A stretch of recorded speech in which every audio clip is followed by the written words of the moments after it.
Hallelujah. Hallelujah. Hallelujah. Hallelujah. Shabbat shalom lekem. Shabbat shalom lecha. Giving all praise and honor to the great King that we serve. Yehovah is his name, and Yehovah is his name forever and ever. Thanking him for our lives this day, on this his holy Shabbat day. May the Holy One of Israel bless us to have a beautiful day. May he be with our families that are on their way to this place and places such as this, even on the holy Shabbat day.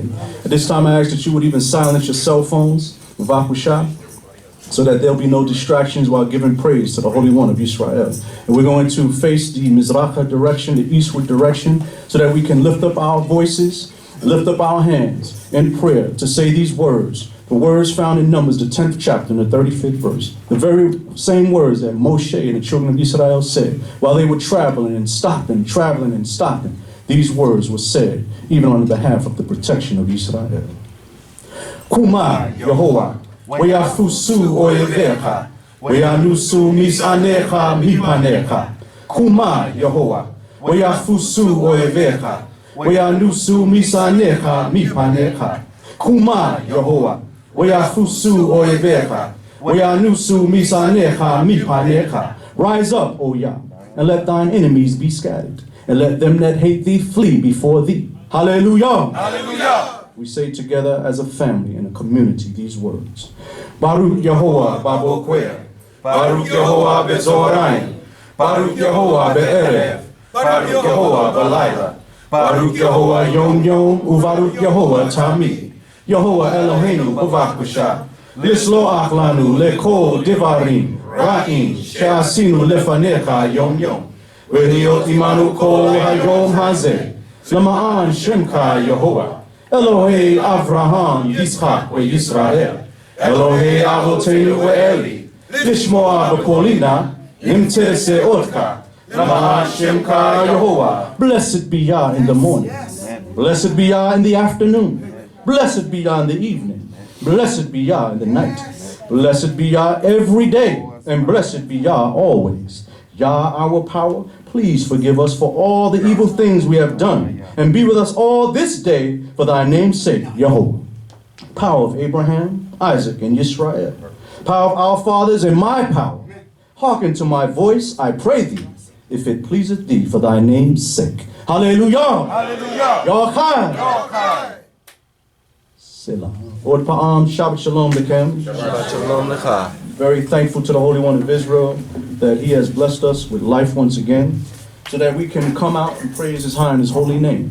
We thank the Creator for all manner of food, clothing, and shelter, and all of the things that Yah has even given unto us that he has provided for us. Thanking him for even our aruchat bokwe, our breakfast that we had, even reaching even our 1-year anniversary, that we can continue having these traditions even in our community. May Yah continue to bless us, and we thank Yah for each and every one of you, your presence, and may Yah, even our power, accept all that we do today on the words, the singing, and all of the things that we want to do on the holy Shabbat day. May he bless us. Hallelujah. Hallelujah. This time we're going to sing the song Ze'et HaShabbat. We say this is the Sabbath, and we say Sameach Ani, I am happy, and I hope that I'm not the only one happy, but that you are happy as well, because Yah has allowed you to be here, to have life, to understand who you are and who he is. We say Ze'et HaShabbat with Sameach Ani. Let us sing it together on page 3 in our Sidrah. We have it on the screen. May the Holy One of Israel accept even these songs that we sing together.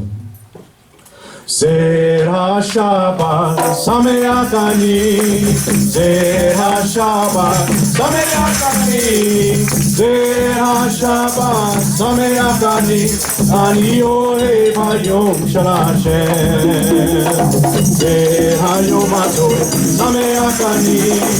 Ze'et hayom hatov, Sameach Ani. Ze'et hayom hatov, Sameach Ani. Ani ohev hayom Ki Hashem hu shalom kol yomim, Ki Hashem hu nazar kol divarim. Hallelujah, hallelujah, hallelujah. Asher Chada. I will sing a new song. Chada, Sameach Ani. Asher Chada, Sameach Ani. Ani ohev hayom shel Hashem. From the top. Shabbat, Sameachani, Shabbat, Sameachani, Shabbat, Sameachani, Ani Ohe Hayom Sameach. This is a good day. Hayom Hato, Sameach, and I am happy. Hayom Hato, Sameachani, Hayom Hato, Sameachani, Ani Ohe Hayom Yashem Ushala, Koyami, Yashem Unatan, Kodibari, hallelujah, hallelujah, hallelujah, Ashesher Kata, Sameachani, Ashesher Kata, Sameachani, Ashesher Kata, Sameachani, Ani Ohe Hayom Shashem, hallelujah. Hallelujah. Sameachani, hallelujah.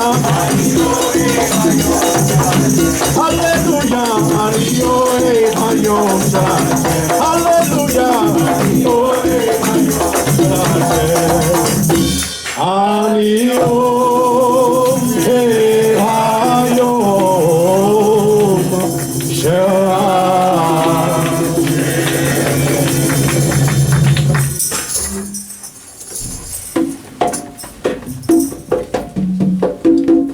Shema Yisrael, Yehovah Eloheinu, Yehovah Echad. Ve'ahavta et Yehovah Elohecha, b'kal levavka, uvkal nafseka, uvkal miodecha. Hallelujah. Wahayu hadva'im, ha'ele asher noki mazal kayom al levaveka. Washanantam levaneka, with the varta bomb. Receive the kappa betaka, uvleklaka baderek, uvshakbaka, uvkumeka, uvshabtam al yadeka wahayu the totap popina neka, uvtabtam al mazuzo bateka, uvishadeka. Yehovah Eloheinu, Abotenu, Wahoshienu, We'ezreinu, Baruch Shemked Bo le'olam wa'ed. Hallelujah. Torah Rabbah Yehovah Bishpo Shabbat Hazeh. Torah Rabbah Bishpo Kayenu Shabbat Hazeh. Torah Rabbah Yehovah Bavakusha Yehovah Tis Kor Lanu Amka Yisrael. Tis Kol Ami Mi Nikra Leka Yehovah Bavakusha Tishma Tefilatenu Na Yehovah Melech HaOlam We'ain od, Bahashamayim mi ma'al, Baha'aretz mi takat. Ataha Elohim, We'hoshienu. Mamizrak Hashem Meshwa Ad Mebo'o, Mehu Leo Shimka. It's from the rising of the sun to the going down of the same. May thy name be glorified. You are our help in time of need. You are the one that we can call upon when no one else is there to listen. You have been there for us. You have helped us. You have sustained us. And we give thanks unto thy name. Knowing that we have not done anything great to deserve thy great mercy, but because thou art compassionate and loving power, one that's mindful of your creation. So I pray that we will forever be mindful of the goodness that you have shown us. Forgive us for our shortcomings, O Yah, and for the things that we have done that's not pleasing in our eyesight. Remember that we are but flesh. From the dust we was created, O Yah, to the dust we will return. But while we here, I pray that you will give us a mind to always glorify and to acknowledge you, to call upon your name, and we pray that you will hear our prayers, O Yah. Remember those who are with a broken heart at this time, O Yehovah. Remember those who have their internal struggles, O great King. Those who don't know which way to go. Those who are confused, we pray that you will give them clarity, oh Yah. Those that are sick and those who are searching for some sort of healing, oh Yah, we pray that you will be their ultimate doctor. Yah, we call upon thy name and we seek thy face. We seek thy peace and we seek your direction. Give us the wisdom we need to even maintain ourselves. Allow us to do well at our abodot, our jobs, oh Yah. Allow us to do well at the Beit Seferi and our schools, oh Yah. Plead on our behalf and remember us. We call upon thy name. Pray that you will be with the youth this day. Those who stand before thee to even bring forth thy goodness and to declare thy praise, oh Yah. Praying that you will remember the elders this day, oh Yah. Continue to strengthen them and give them the strength that they need to continue on day by day, oh great King on high. We thank you for the Cohane and the Morim, oh Yah. All the great leaders that stand before thee to even proclaim thy greatness. Behold, thou art great King, highly to be praised and highly to be magnified. There's none like thee in the heaven above, nor in the earth beneath, oh Yah. There's none to be compared unto thee. There's none that can do the great things that you have the capability of doing. The things that you have done for us, oh Yah, is even beyond the imagination of our heart, oh great King. Allow us to know that you are the one that's controlling all things that we go through. That you are the one who provides for us in every day and every matter of our life, oh Yah. Without you, we have nothing. Without you, we cannot go on. We call upon thy name and we seek thy face. Blessed be thy great, wonderful, holy, magnificent, and awesome name, now and forevermore. Hallelujah! Hallelujah! Hallelujah! You're high! You're high! You're high! That's Reinu, Bashin Yehovah, who will say, Shemayim Waha'aretz. Our help is in the name of Yah, who made the heavens and the earth.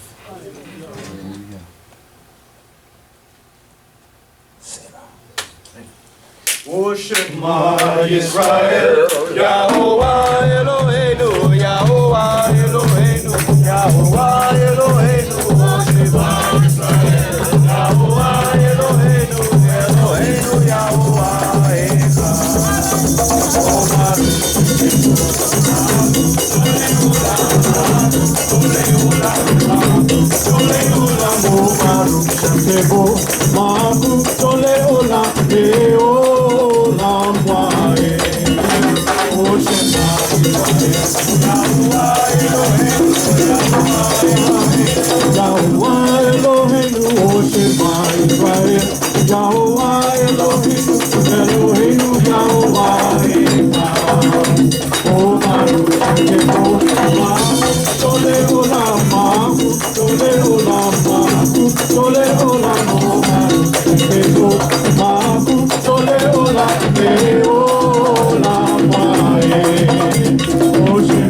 Israel, Yahovah Eloheinu, Yahovah Eloheinu, Yahovah Eloheinu, Shema Israel, Yahovah Eloheinu, Eloheinu Yahovah Echad.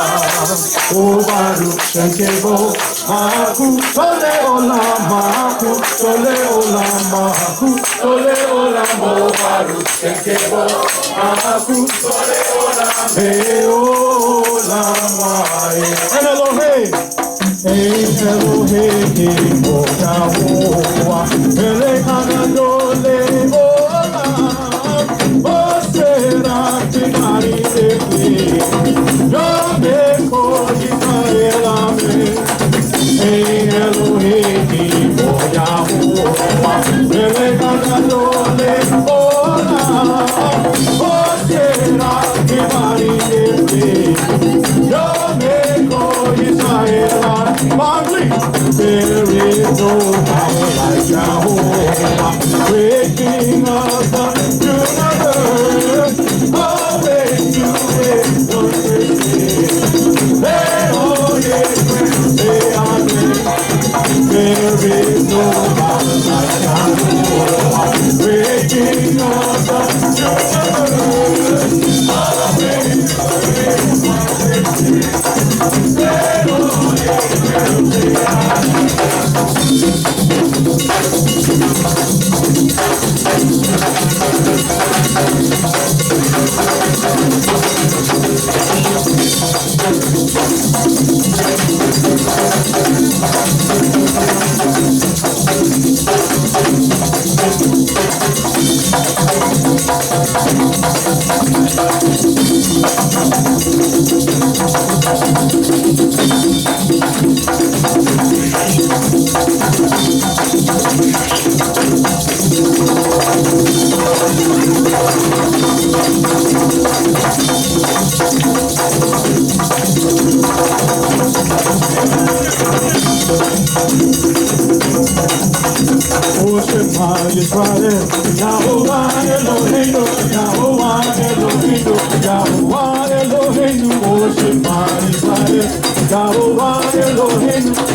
Hallelujah. You may be seated. Giving all praise and honor to Yah. We say hallelujah. Hallelujah. He is deserving of all the praise and thanks. Amen. He is worthy. Who's okay? He is our God and there is none else. Amen.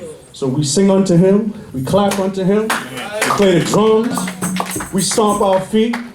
We give our all to the Almighty Yah because he is deserving of all the praise and thanks. We would not be here if it wasn't for the Holy One of Israel.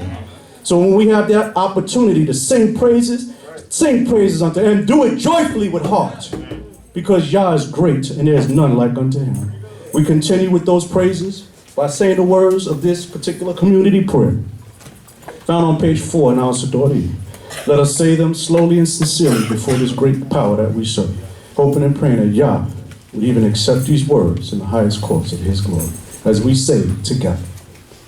Blessed art thou, O Yehovah, our power, and blessed be the works of thy hands. And the heavens and the earth were finished, and all the hosts of them. And on the seventh day Yah finished his work, which he had made. And he rested on the seventh day and hallowed it, because that in it he rested from all his works, which Yah in creating had made. O thou who art most holy, look upon thy people in mercy. Hear thou us, O power of Abraham, nurture us, O power of Yitzchak. Save us, we implore thee, O power of Israel. Blot us not out, O Yah, though our sins be many, but cast our evil doings into the bottomless pit, to remain forevermore. Our hope is in thee, O Yah. Without thy mercy we have naught. Father of wisdom, thou dispenser of knowledge, cause our hearts to discern and our minds to retain thy law. Bless Israel to know thee as we did in the days of yore. Let the sign of the Shabbat shine brightly from this thy house, and from us thy people Israel. Let our voices mingle with the host of heaven, as we joyfully proclaim. Blessed be the name of our power, and blessed be his holy day. Hallelujah. Shema. Shema Yisrael Yahweh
Hallelujah. This is the day which Jehovah has made. and we will be glad and rejoice thereon. Unto thee do I lift up mine eyes, O thou that art enthroned in the heavens. Ascribe unto Yahweh the glory due unto his name. Worship Yahweh in the beauty of holiness. In thee, O Yah, do I take refuge. Let me never be ashamed. Thou hast given us joy in the place of sorrow. Thy truth is like a heady wine. Shout for joy, O ye children of Israel. Proclaim the name of our King, to whom the sun doth shine and the wind sing. Yahweh is our sun and shield. Who then can master us? To thee, thou of our fathers, do we give honor and glory. For who is Yah besides thee? Be thou our judge, O Yah, against the ungodly nations. Save us, O our King, we beseech thee. Then shall we come clapping, singing, thumping, shouting, praising, crying, and extolling thy holy name. For with thee is the fountain of life. In thy light do we see light.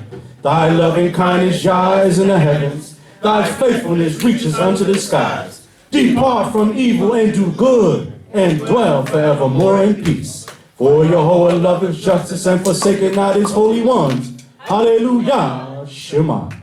Shema. Yisrael.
Hallelujah. Where is the power of Abraham, who is called our father from Chaldea? Art thou not he, O power of Israel? Where is the power of Yitzchak, who did bless him with the righteous Rivkah? Thou art one and the same. Who knows him who changed Yaakov's name? Thou, O Yah, wilt forever remain. Though Joseph sojourned in Egypt, yet did all men show him favor. Thy hand, O Yah, was with him. Thou didst hold Moshe in Israel against Pharaoh, who stood up the mighty Red Sea. Manna dropped from heaven to sustain thy people in the wilderness. They fashioned a calf to bow down to. Yet to Israel didst thou show mercy. We give thanks unto thee, O Yah. We will tell of thy wondrous works. In Yehuda is Yah known. His name is great in Israel. His foundation is in the holy mountains. We will sing of the mercies of Yahweh forever. Unto all generations we will make them to be known. Stay thou, O Yah, in the midst of us. Cause righteousness once more to be sown. So shall the heavens praise thy wondrous Yah, thy faithfulness in the holy assembly. Let Yisrael awaken the day with their praises. Glory to Yah, now and forevermore. Hallelujah. Shema. Shema Yisrael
praise on this wise.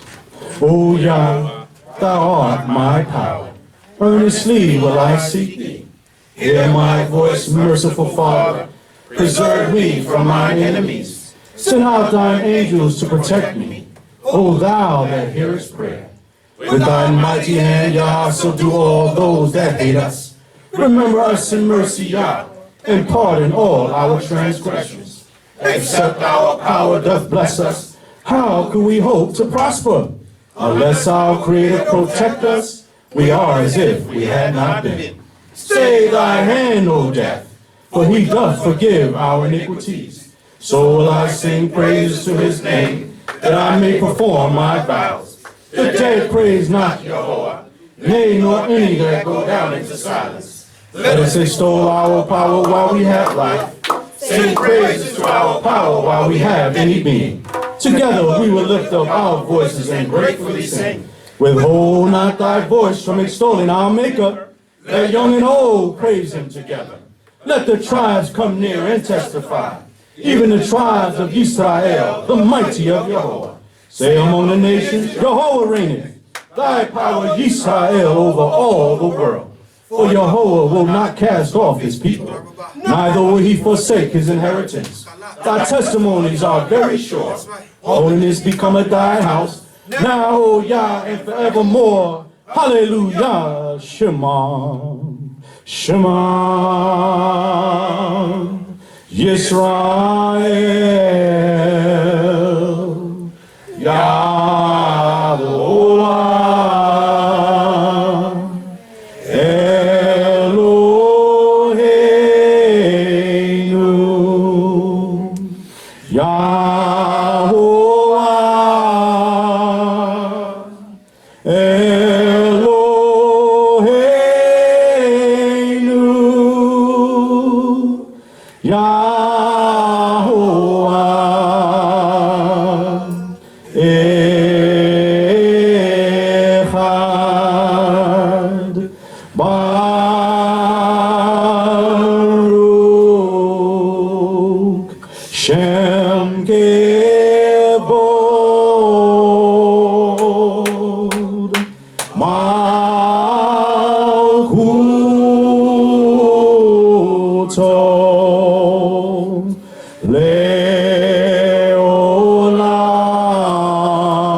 Praise and thanks to the Holy One of Israel once again for allowing us to reach this point of our day, even as we call upon our youth to even take it from here to even conduct the Torah service and even read those portions that are designated for this particular Shabbat, the Shabbat that we call Sidrah, WaYetze.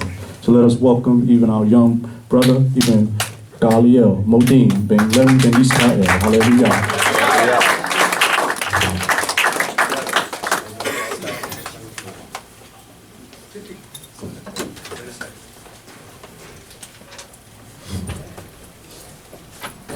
Shabbat Shalom, Nicole. Shabbat Shalom. How's everybody feeling? Great. Good to you.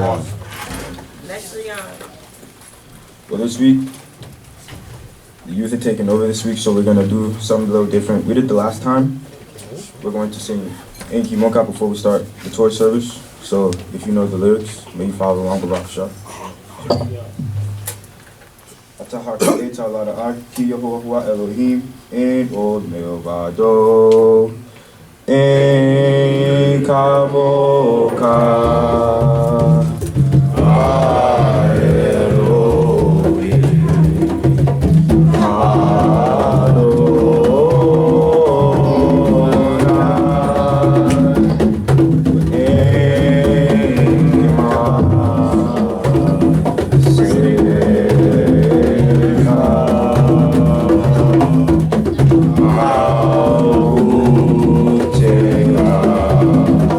Adonai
there are no words unto thee. Thy kingdom is everlasting kingdom. Thy dominion endureth throughout all generations. Jehovah reigneth, Jehovah has reigned. Jehovah shall reign forever and ever.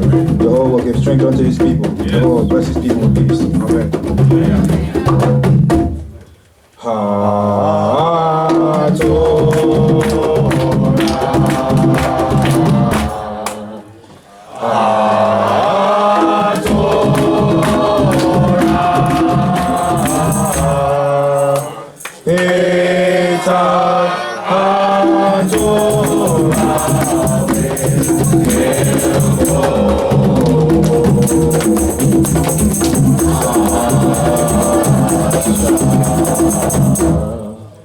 Whereby shall we return unto thee? For thy word to me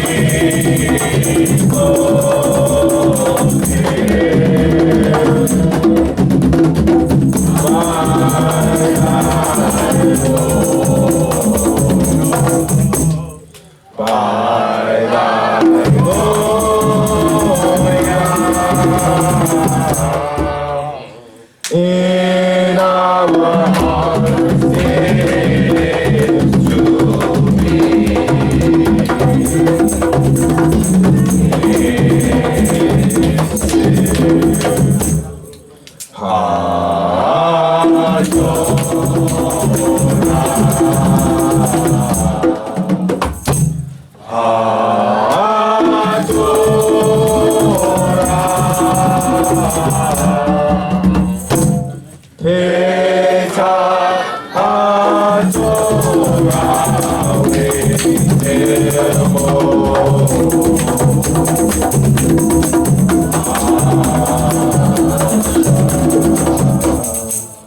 Oh, how can we draw closer to each other in the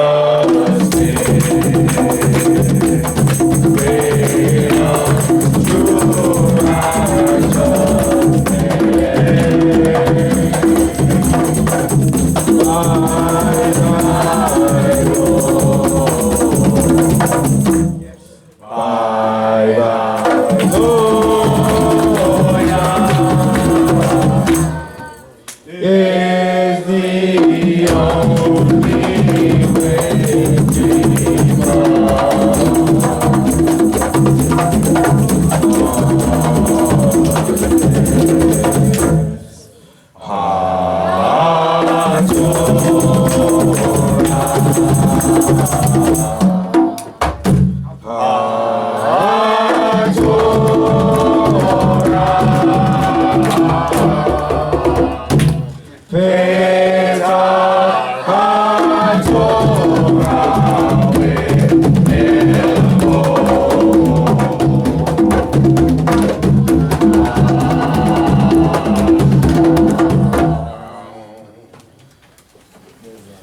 Nikraek, Galio Ben, Levi Ben Yisrael. Ani Po Baruch Hashem Shel Yehovah. Baruch Yahovah Yom Yom. Baruch Yahovah Tamid. Ubaruch Haba Nikraek Torah. Hallelujah. Ladies may be seated. This week's Torah portion is WaYetze, and the Torah reading will begin in Genesis chapter 31, verse 36, chapter 32, verse 1. Genesis chapter 31, verse 36 to 32, verse 1.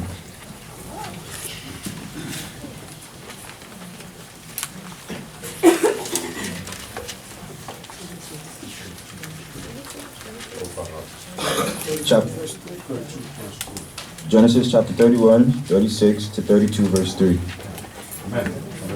Amen. Vayikar, Yaakov, Vayerev, Laban, Vayaav, Yaakov, Vayomer, Laban ma pishi ma katati ki dalakta akarai ki mishashta et kol kelai ma mazata mikol kele beteka sir kol simko neged akai wa akeka Yo kiku ben shinenu ze esrim shana anoki imak rekeleka leizeka lo shikelu weele zonka lo akauti Terefa lo eveti aleka anoki akatena miadi Tivakshena Gunuti Yom Ugnoti Lila. Amen. And Yaakov was wroth and strove with Laban. And Yaakov answered and said to Laban, What is my trespass? What is my sin that thou hast hotly pursued after me? Whereas thou hast felt about all my stuff. What hast thou found of all thy household stuff? Set it here before my brethren and thy brethren, that they may judge betwixt us two. These 20 years I have been with thee. Thy ewes and thy she-goats have not cast their young, and the rams of the flock have I not eaten. That which was torn of beast I brought not unto thee. I bore the loss of it. Of my hand didst thou require it, whether stolen by day or stolen by night. Amen.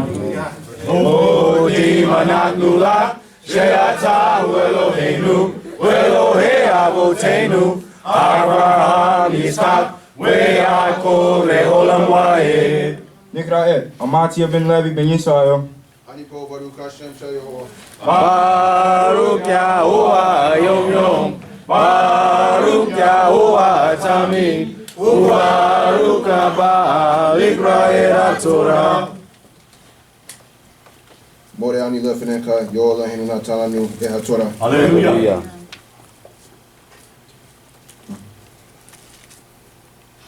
Haiti Bayom Akalani Korev Kokwera Balala Watidad Shenati Me'ena Ze Li Esrim Shana Bevetecha Avadatika Arba Esre Shana Bishte Venotecha Veshesh Shanim Betsoneka Watakalev et Maskurti Aseret Moni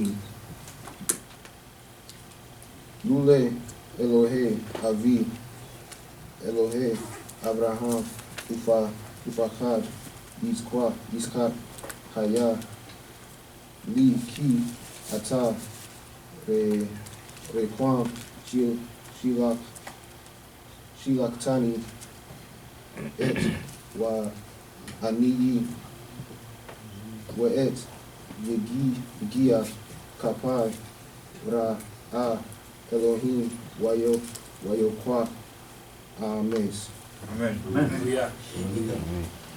Thus I was in the day that the drought consumed me, and the frost by night, and my sleep fled from my eyes. These 20 years have I been in thy house. I served thee 14 years for thy $2, and 6 years for thy flock. And thou hast changed my wages 10 times. Except Jehovah my father, the power of Abraham, and the fear of Yitzchak has been on my side. Surely now hast thou sent me away empty. Jehovah has seen my affliction and the labor of my hands, and gave me justice yesternight. Modim Anakula, Sheata Eloheinu, Elohe Avotenu, Abraham, Yitzchak, Yaakov, Leolam Waed. Bekor Nasio ben Levi ben Yisrael. Baruch Yahuwah Yom Yom, Baruch Yahuwah Tamid, Ubaruch Haba Likraet Torah.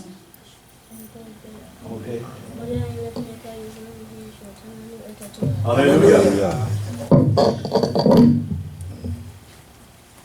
Wayaan Laban Wayomer El Yaakov Habanot Benotai were Bahabani Banai were Bahadsor to me record Asher Atar were in me who will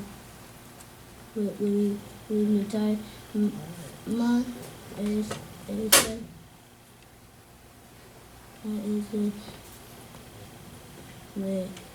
Laila Hayon all Bibnehan Asher Yadu Wata Zakan Yidwita the Reed and Anid wa Adan Wahaya Lain Beni Uvineka. God Yaakov again by Remeha Mateva. Amen. And Laban answered and said unto Yaakov, the daughters of my daughters, and the children of my children, and the flocks are my flocks, and all that thou seest is mine. And what can I do this day for these my daughters, or for their children whom they have borne? And now come, let us make a covenant, and I and thou, and let us be for a witness between me and thee. And Yaakov took a stone and set it up for a pillar. Moli manatula she'atahu Eloheinu ve'Elohei avoteinu Abraham Yitzchak ve'Yaakov le'olam va'ed. Nikra et Kasija ben Naphtali ben Yisrael. Anipo Baukasen Sayoa. Baruch Yahovah Yom Yom, Baruch Yahovah Tamid, Ubaruch Haba Likra'e HaTorah.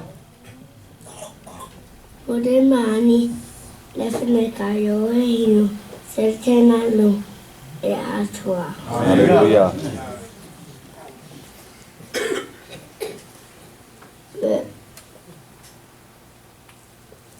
Vayome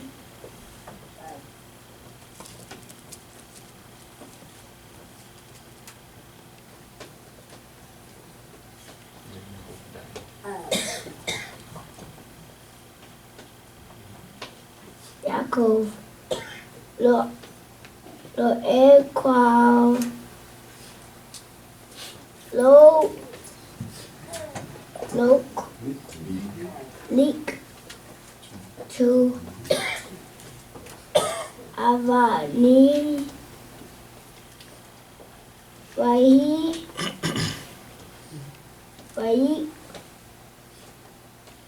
Ka Ku Avanir Vaya Asu Gal Rock Why Wayo Lu Sam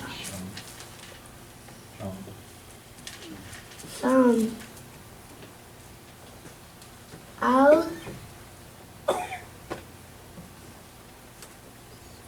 Agag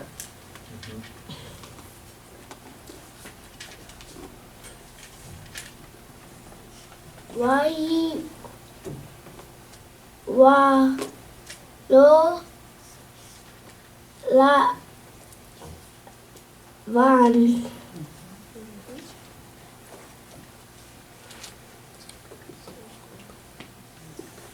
Egal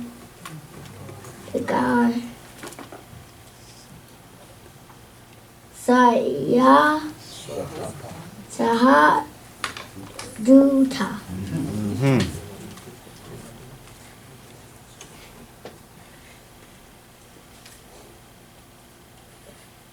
Ya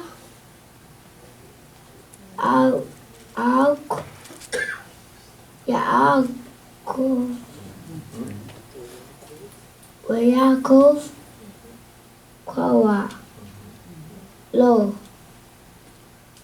גלעד.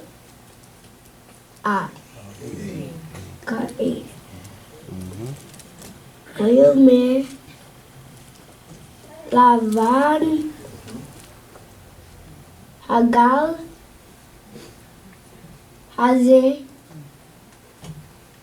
עד ביני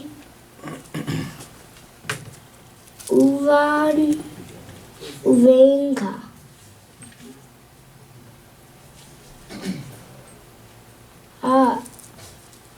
Home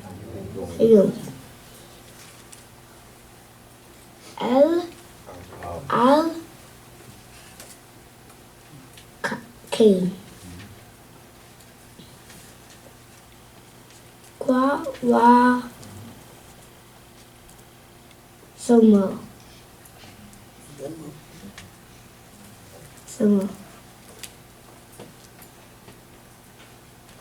God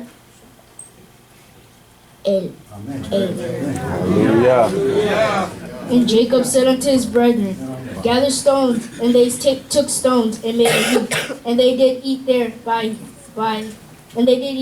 the heap. And Laban called it Yegard Sahaduta, and Yaakov called it Galid. And Laban said, this heap is witness between me and thee this day. Therefore was the name of it called Galid. Modi manatulak, sheyatahu Eloheinu, ve'Elohei avotenu, Abraham, Yitzchak, ve'Yaakov le'olam va'ed.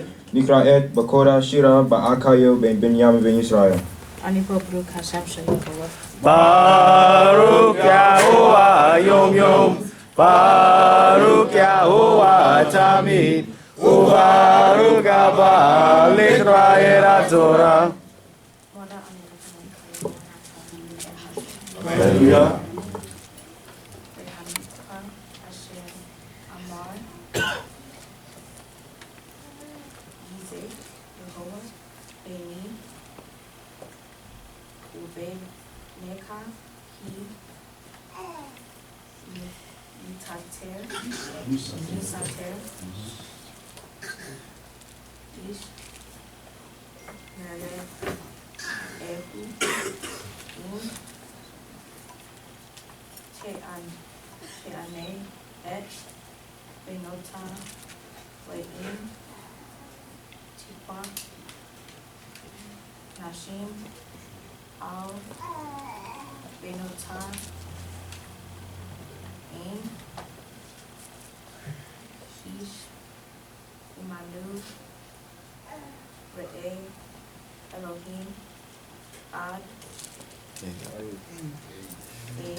Laban,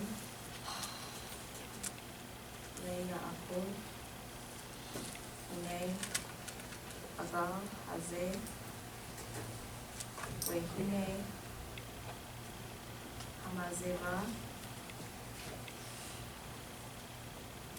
Asher, Daviti, Beni, Uvanecha. Amen. And Mitzvah, for he said, Jehovah watch between me and thee when we are absent one from another. If thou shalt afflict my daughters, and if thou shalt take wives beside my daughters, no man being with us. See, Jehovah is witness betwixt me and thee. And Laban said to Yaakov, behold this heap, and behold this pillar, which I have set up betwixt me and thee. Amen. Modi manatnu lak, she'atahu Eloheinu, ve'Elohei avotenu, Abraham, Yitzchak, ve'Yaakov le'olam va'ed. נקרא את בקור אהרון בן לוי בן ישראל. Baruch Yahuwah Yom Yom, Baruch Yahuwah Tamid, Ubaruch Abba L'Israel HaTorah. Hallelujah. Haga Haze Ha'eda Hamatsiva Im Ani Lo Ha'evod Aleka Et Haga Haze Im Ata Lo Ta'avod Ele Et Haga Haze Et Hu'et Hamatsiva Hazot Lara'a Elohei Abraham Elohei Nachor Yishpetu Ve'enenu Suga Ve'enenu Suga Elohei Aviham Ve'yishava Yaakov Efakad Avizka Ve'yishbak Yaakov Zeva Bahar Ve'ikra Le'ekayo Le'ekal Suga Lakem Yoklu Lakem Vayalinu Bahar. Amen. This heap be witness, and the pillar be witness, that I will not pass over this heap to thee, and that thou shalt not pass over this heap, and this pillar unto me for harm. Yehovah of Abraham, the power of Nahor, the power of their father, judge betwixt us. And Yaakov swore by the fair of his father Isaac. And Yaakov offered a sacrifice in the mountain, and called his brethren to eat bread. And they did eat bread, and tarried all night in the mountain. Modi mananua, Sheata Eloheinu, Elohe Avotenu, Abraham Yitzchak, Yaakov Leolam Vaed. Yikrayet Hamaftir. Yikrayet Akh Avishaddai ben Levi ben Yisrael. Baruch Baruch Yahuwah Yom Yom, Baruch Yahuwah Tamid, Ubaruch Haba Likrayet Torah. Modeh ani lefneka Yehovah, natan lanu Torah. Hallelujah.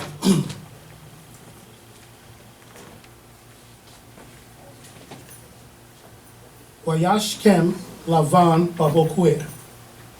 Why na quake? Why sika? Why na shake? Lefanav. Levanav. Le leave no tal. Why varek et him. Why yalek? Why yashav. Lavan lim homo. Why Yaakov halak le darko. Why yif geu bo. Mal Ave Elohim. Mal Ake Elohim. That's right. Oyomer Yaakov. Ka'asher Am Makane Elohim Ze. Right. Wayikra Shem Hamakom Hahu Makanayim. Amen. And early in the morning Laban rose up and kissed his sons and his daughters and blessed them. And Laban departed and returned unto his place. And Yaakov went on his way, and the angels of Yehovah met him. And Yaakov said when he saw them, This is Yehovah's camp. And he called the name of that place Makanayim. Modi mananua, Sheata Eloheinu, Elohe Avotenu, Abraham Yitzchak, Yaakov Leolam Vaed.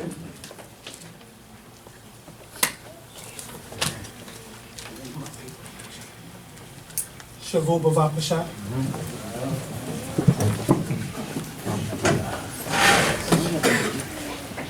Kol kavod Yah HaKadosh Yisrael. Giving all honor to the Holy One of Israel, the power that's responsible for each and every one of us, all of our existence today. Hallelujah. Hallelujah. I must acknowledge this great King. Why? Because he allowed us to be who we are today. They asked me to be the Maftir today. I asked them under what condition. I do it my way. So bear with me. I'm gonna do this and give y'all the understanding and let y'all come in my mind and see how I look at the portion, not like the prophet Hosea is looking at it. He was one of our minor prophets that prophesied years ago, when our people was divided, when the kingdoms was separated. The northern kingdom, they be separated like what we are today. Right. When we look into this book, history is here, not for us to just go through it from Shabbat to Shabbat, but it's something for us to learn. What we have to focus on today is looking at the spirit of Hosea. Right. Not just reading the book, because guess what? We went through this whole portion, go through these portions every Shabbat. Everybody here know what this portion is all about. Like I said, I'm going to bring it across my way up to date in this day and time.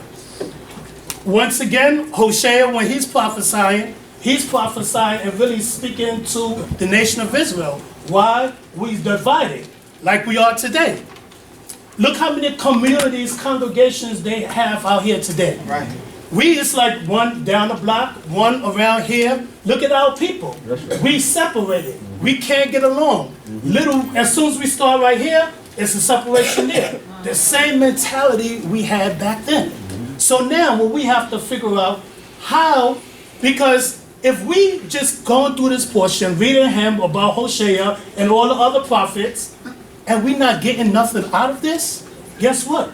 We the same people that was back then, we the same people now, and we're gonna get what? The same results. The same politics happened then. Right. And guess what? What he's trying to do, he was one that had the love and the zeal for his people. He was the one when he seen Israel separated. He's seeing fights over here, separation here, but he's just saying, come together. We can make this thing happen. We have all of the wisdom, we have all of that knowledge. The Creator gave us all the pieces to put things together so that we could be great, so that we could be uplifted. He have the Cohane today, bringing everything happening for a certain reason. Amen. If you don't believe the reason, guess what? You lost it. You just like what? The separation back then is just like now. If you don't stand and try to figure out, wow, I could connect with my people, unite with our people, guess what? It's going to be another prophet coming here, prophesying again. We're not going to get it. Every generation have its purpose. And if you don't understand your purpose, guess what? It's going to be another lost generation. We're going to go on. I know it's a lot of time is against me, but I'm going to do this thing a little different. Go ahead, Zaquin, because I have a lot in my mind and a lot in my soul. The portion is started in Hosea, the Slika. 12th chapter to 14. Ken, that too. Slika knows is the 12th or 13th? 12th chapter to 13th verse. Ken. So that was about it. Funny thing about it is, as soon as you look at it, we grew up on these portions. Just knowing them by rote, knowing them just once they say it, start reading them, like, oh, I know that portion. That was my first portion. That was my second portion. You just know it. But at this point, I just want to be different. Just instead of just knowing the portion by rote, it's a difference than understanding it. When you understand it and make your connection, that's when you're going to know it's just not knowledge. It's just not wisdom. It's understanding. When you have the understanding, it's going to move your spirit. Sometimes people say, yo, why are you doing this? Why Cohane is going all over the place? Why he's moving there? Why? His understanding, his spirit motivate him. Right. He have the zeal for the people, the zeal for Yah. When you see the brother Judah, the last man standing in here, working, cleaning. When you see the sister Raquel making things happen for the breakfast, just so people to come together. This is all part of bringing the Tanakh to life. Right. If you just in a book and you just read and just going upstairs and you're not connecting with it, when you connect to it, your actions is going to show. Right. And it's going to be a difference. Some she's not quite provide the shot. Oh, y'all just switching everything up on me.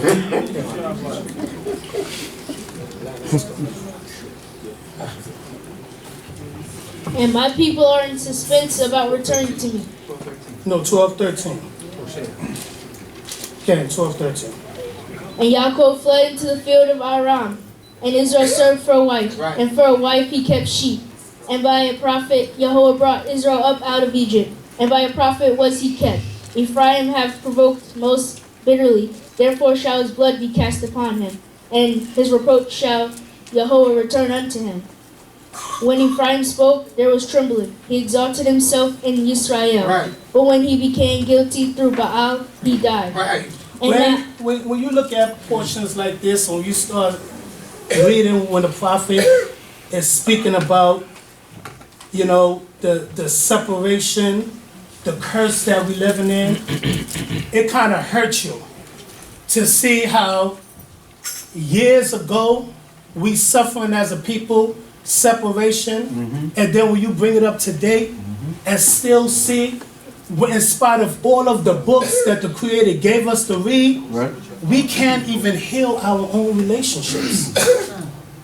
We can't even heal. We're gonna have problems, but being able to mend our problems, mend issues, come together, because we're under one roof right here, under communities, because once we get certain things together, every level we go to, let's say the level right now is relationships. That's grade, the first grade. To move higher to the so-called remnant, that promise that the Creator gave us. We still at first grade. If we can't be able to understand relationships, we never gonna get to the second grade.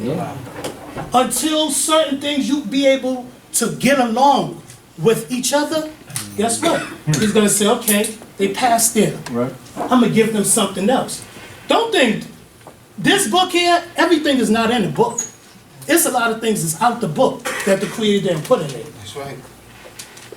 Once our spirits is correct and we pass certain levels, even levels of thinking, levels of meditation, now, guess what? The Creator doesn't say, okay, next grade. Then, if we want our schools, we can't expect to have schools, we can't expect to have businesses going on, and we didn't never pass the first grade. Right. So now what I'm trying to bring to us is the stuff that we reading back then, guess what? It's happening right now. Something my Abba was saying to me earlier. The culture is not a part-time culture. It's not a part-time. The culture consists of a lot of things. Yaya say, language. My Abba was telling me all the time, the way we dress. I'm fighting. I'm struggling with it. Because the way of the world is not set up for us to elevate as a people. This is what the prophet is really trying to do in this back then. Is pretty much let the people know we have to elevate our minds so we can move away from separation, come together so we can come up out this captivity. Right. It's no need for us to come here from Shabbat to Shabbat, do everything we're doing, and we don't have a mind that's willing to come up out the captivity. It's a game, it's a religion. You can't tell me otherwise. So now, in order for us to now move away from the religion, we have to elevate our minds. To know, like, I'm ready to come up out of the captivity. I'm ready to change my attire. I'm ready to change the way I'm thinking. I'm ready to unite with other Israelites. That's what it's about. Tamshik. and now they sin more and more, Right. and have made them molten images of their silver. We don't have to speak about that, because everybody in here know about don't have no other gods before the Creator. Right. We passed that level. That was kindergarten. We now at the first grade.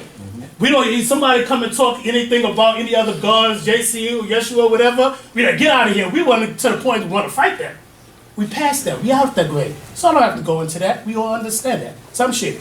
According to their own understanding, even idols, all of them the work of the craftsmen, of them they say, they that sacrifice men kiss cows. Therefore they shall be as the morning cloud, and as the dew that early passeth away, as the chaff that is driven with the wind out of the threshing floor, and as the smoke out of the window. That was a battle. That was a battle they were struggling with. We now graduated from that battle. Torah, we at least, the Creator gave us the opportunity to know who He is, to understand who He is, but now it's for us to connect ourselves to Him. To the point you say, hey, I used to do this. In my soul and in my spirit, I can't do certain things like that anymore. And I'm not saying this thing is going to be easy. This is a challenge. It's a challenge for me. Y'all all know that. Hey, be quiet. Some shit. Yet I am Jehovah thy power, from the land of Egypt, and thou knowest no power but me, and beside me there is no Savior. You know what's the amazing thing? You agree? And a lot of times, we hear certain things, but we don't know who the Creator is. We think we know. We say, oh, don't have no other God. He's the Creator. We don't understand who the Creator is. This is the power that was back hundreds and thousands of years that created everything, and the same power that exists today. This is greatness. So if it's a great power, that's why it's important for us to take that moment every day, 3-4 times a day. Connect with the Creator. Yes, sir. Speak to the Creator. Yes, sir. Allow the Creator to come into your mind. It's because the way the world is set up is to cause you to disconnect yourself from the Creator. The way the world's set up, it have the way, y'all don't really understand. We don't understand this. Think about it. We waking up in the morning to go to work. Hey, let me say quick to fitter. What you mean quick to fitter? Yep. What we mean quick to fitter? Get in our cars, guess what? We focus on what we have, what's going on, going to work. The dollar, nobody can tell me. It's like a God. It's not the Creator, it's a God. When I say a God, there's a difference between a God and Elohim. People, when you worship this thing going behind this full force dollar, guess what? You're looking at it more as a God instead of going full force behind y'all's people doing y'all's work. Amen. If you would just analyze your whole life, and when you analyze your life, I'm putting more into accomplishing Satan, building Satan's empire than building what? Y'all's kingdom? Guess what? Your mission is going towards Satan. That's right. Teach you. But guess what? When I get finished talking, everybody's going back to their normal lives. Guess what? Why? Because we taught to go live from from the evening of Shabbat to the end of the Shabbat. Then our Israelite lives is over. This is all, we don't even understand how Satan is conquering our own minds. What I'm doing is showing this the same way we got caught up into the captivity with the condition we live in back then, we live in there now. And we have to now elevate ourselves. They teach us, go to work, go to school, get an education. To go what? Build up Satan's empire. Every tax dollar you pay, you building Satan's empire. You know what I try to say? As hard as I go building Satan's empire and going behind that dollar, I have to do what I need to do to build y'all's kingdom. Because every single dollar, we are responsible for the nuclear bombs, the bombs out here. The war that's taking place. Who you think is sponsoring that? Who you think is funding that? That's our tax dollars. But they don't show it, they'll show it to us like that. And I'm not telling you, go out there, don't take care of yourself. But put as much energy, put as much finances that you put into building this empire, Satan's empire, to build y'all's kingdom. Cohane, Michael, Sidrah, they're going back and forth to Israel. Ghana, he dedicated his whole life to this. I didn't sit under my father and go through the whole book like Con Eliel, Morve Tavel, they did. But how I learned from my father is watching his lifestyle. He worked, but guess what? He got home from work, helping the people, helping the nation. He cared about the people.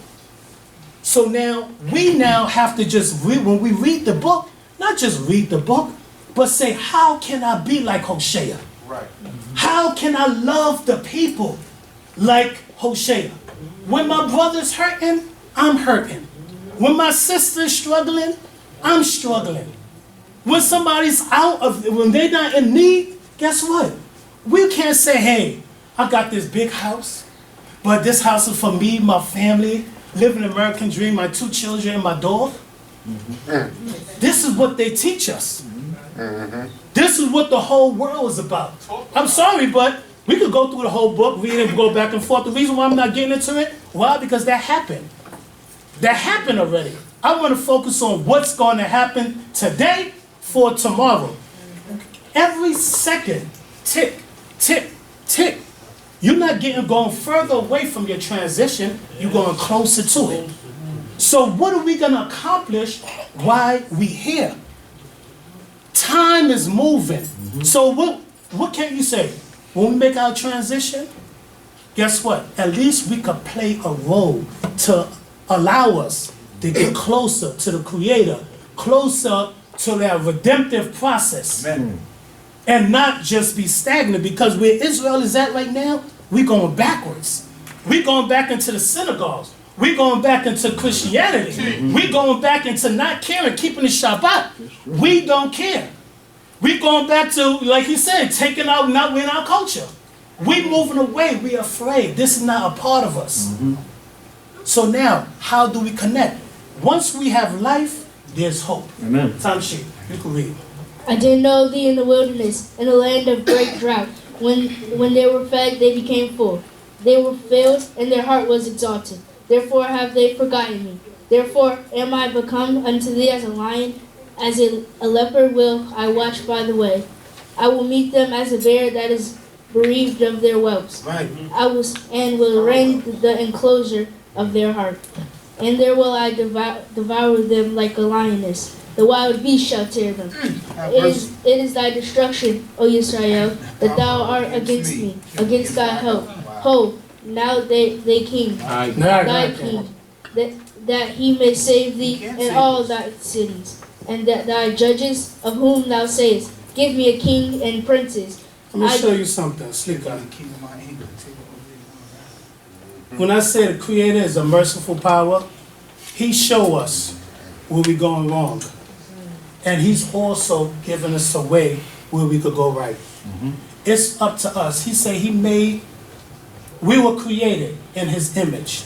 We was created in his likeness to give us the ability to understand, comprehend, and also to even reason.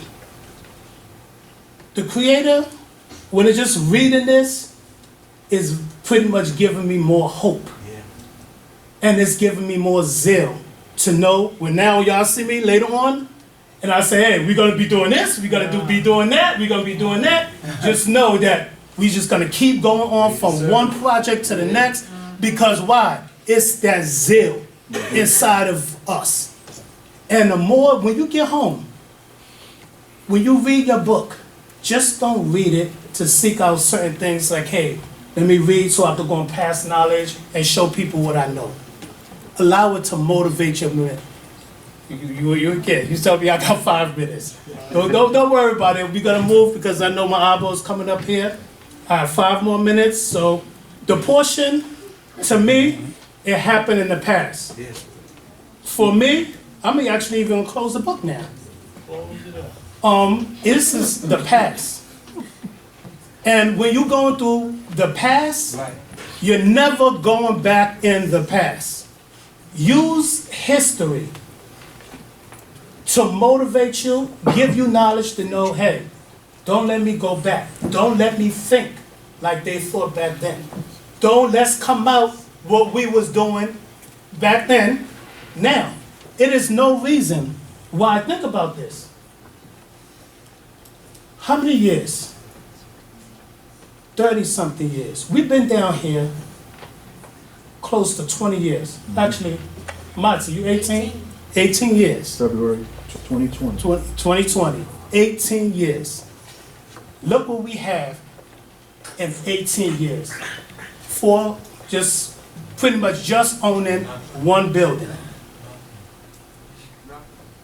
Yes, I appreciate what we have. Torah, I'm not complaining.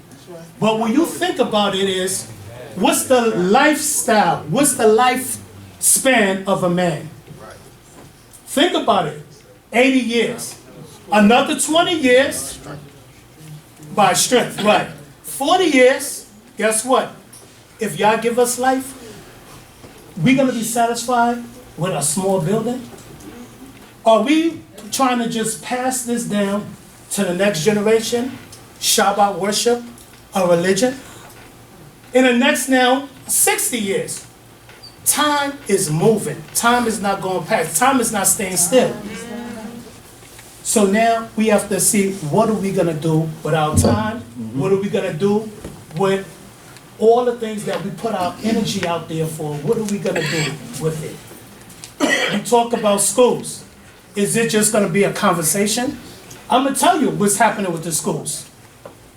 The next 5, 10 years, we cannot send our children to the schools. 5, 10 years, it's over.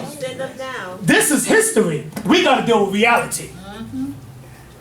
The children have to deal with social media, things that's going on in the school system, everything. When they come and sit down here, they just going through the process. Just to let y'all know, we getting food. How I know it? I went through the same thing. Reality is out there. So this have to be more than one day. If you see somebody else's child that need help, help them. Constantly communicating with the children. Constantly calling them up. Finding out, investigating what y'all doing in school. Who's influencing in your mind? Their own friends are breaking them down. How I know? Because I had to deal with it. And guess what? It's 10 times worse. So now for us to go through, just coming here and just sitting here going through the process, guess what? Trust me, we're wasting our time. And guess what? We just time moving, we make transition, and it's gone. Let our zeal build up and say, what's next? Come up with ideas. Go to the Creator. It's Tehillah. Great. When she closed her school down, y'all don't even know what happened to our children. Because the level of those children, where they at, where they was, and where they could be right now, could be so far ahead. But what we did not invest in her. That's right. But what we doing is counting money. Oh, we gotta look for this good, great building. We gotta build a nice house. We gotta do this. We're not thinking smart. I'm sorry, but everybody in here know this. This right here is not taking us. Once we have this, we have to now get that spirit that's gonna take us to the next level now. The same movements, we have to communicate, we have to connect. It's no, why the two communities is so far apart from Charlotte to Guyana?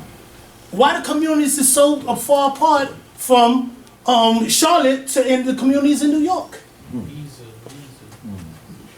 All of these different things, this book is not bringing us back together. Don't take it the wrong way either.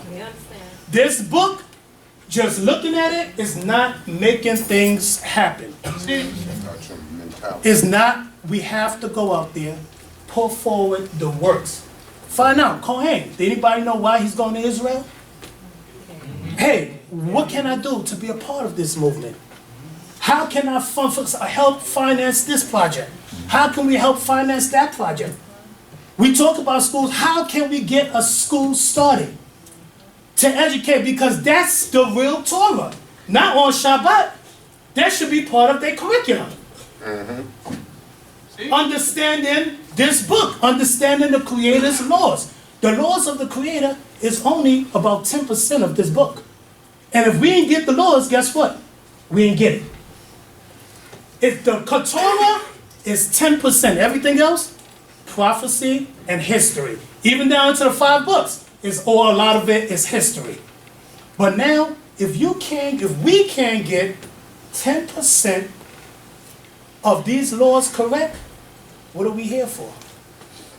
Why they have to keep telling me, don't hold a grudge? Why they have to keep teaching me, thou shalt not steal? Why they have to keep teaching us the same thing? It's either when they say something to us after all these years, and I don't understand it, and I'm still can't get along with somebody, and I'm still having a bunch of controversy, guess what? I'm not getting it. I'm not getting it. Guess what? We're going to be in the same four walls in different communities. That one, that one, that one, that one, that one. We're not getting it. So now, let's deal with reality. If we want to, so-called, get into the book of the prophecy and see that blessing of the Creator, let's make the change. We have the power to do it. Nobody else can determine our redemption and when it's going to start. It's all up to us when we're going to get it done. Hallelujah. Hallelujah.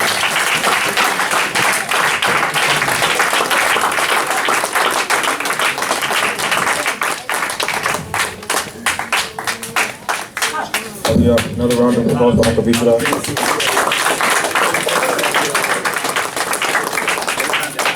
At this time, we're going to sing Sidrah HaTorah to enter our Torah service. Kumu b'vavkusha.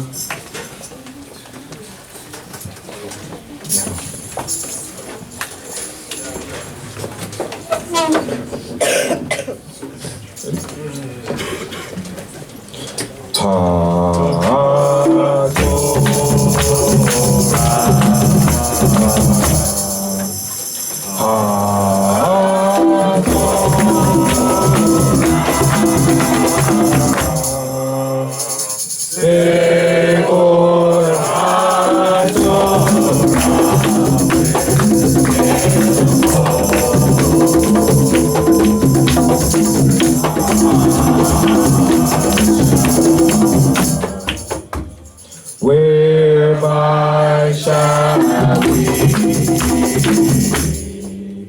return unto thee? For thy word to be spoken.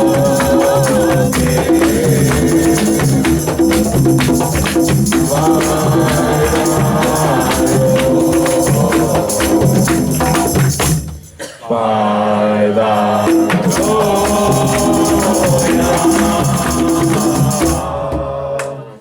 in our hearts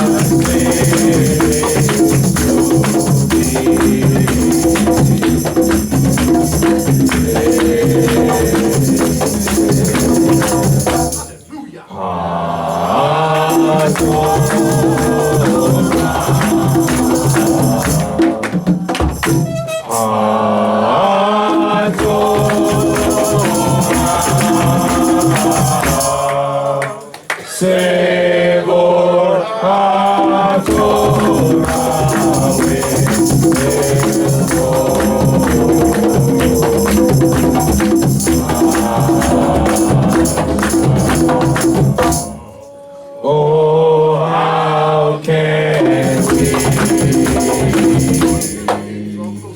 draw closer to each other in the spirit of true righteousness.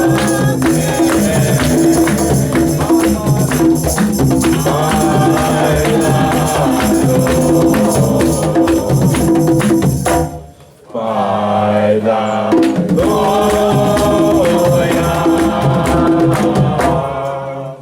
is the only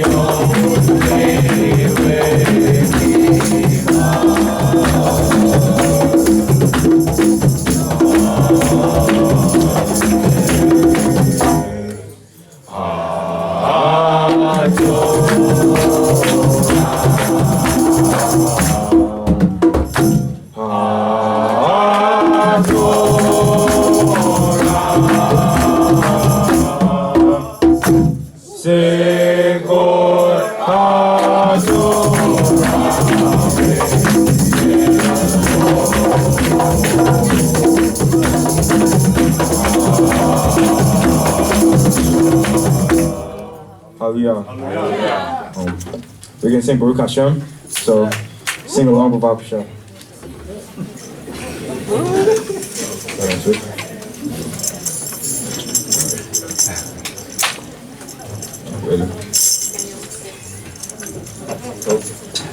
Baruch Hashem, Shel Yahuwah. Baruch Hashem, Shel Yahuwah. Baruch Hashem, Shel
proceed with the Bavakasha. So we're gonna do the Proverbs 8, but I asked that the sisterhood could all say it together, Bavakasha. Powerful. Sisterhood powerful. Yes, bless up.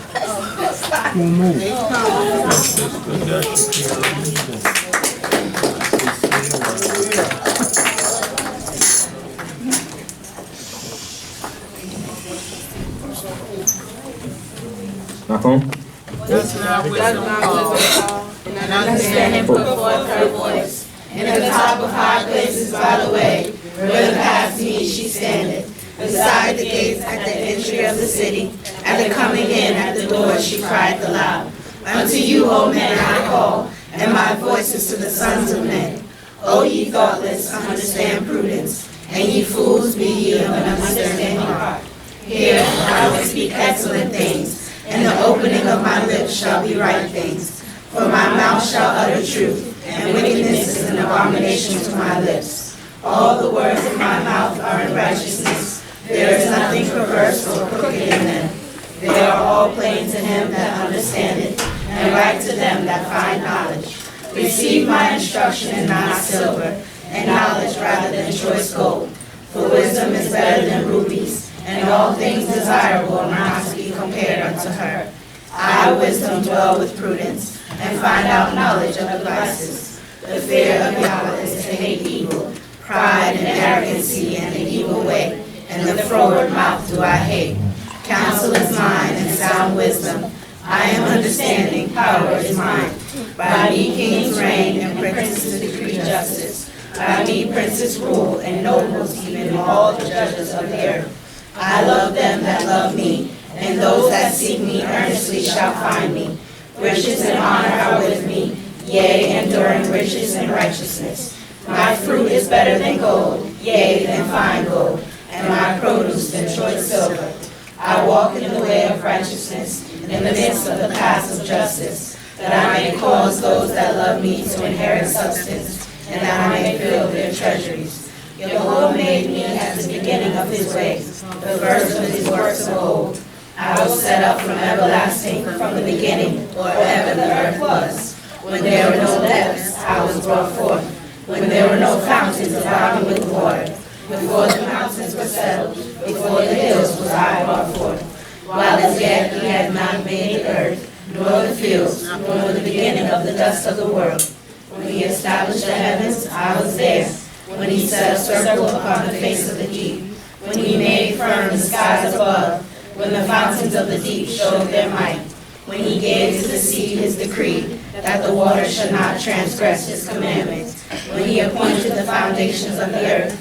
And I was by him as a nursling, and I was daily all delight, playing always before him, playing in his habitable earth, and my delights are with the sons of men. Now therefore, ye children, hearken unto me, for happy are they that keep my ways. Hear instruction and be wise, and refuse it not. Happy is the man that hearkeneth to me, watching daily at my gates, waiting at the posts of my doors. For whoso findeth me findeth life, and obtaineth favor of Yahweh. But he that misses me wrongs his own soul. All they that hate me love death. Hallelujah. Hallelujah. May the rest, everybody else, rise with Bavakasha to give thanks unto the Most High, the elders and the Cohane in the building.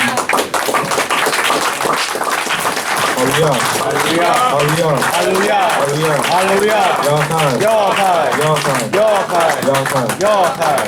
The Bavakasha, all the other 10 and younger, go to Shabbat class, the Bavakasha. At this time, we're going to call up Cohane Mikael.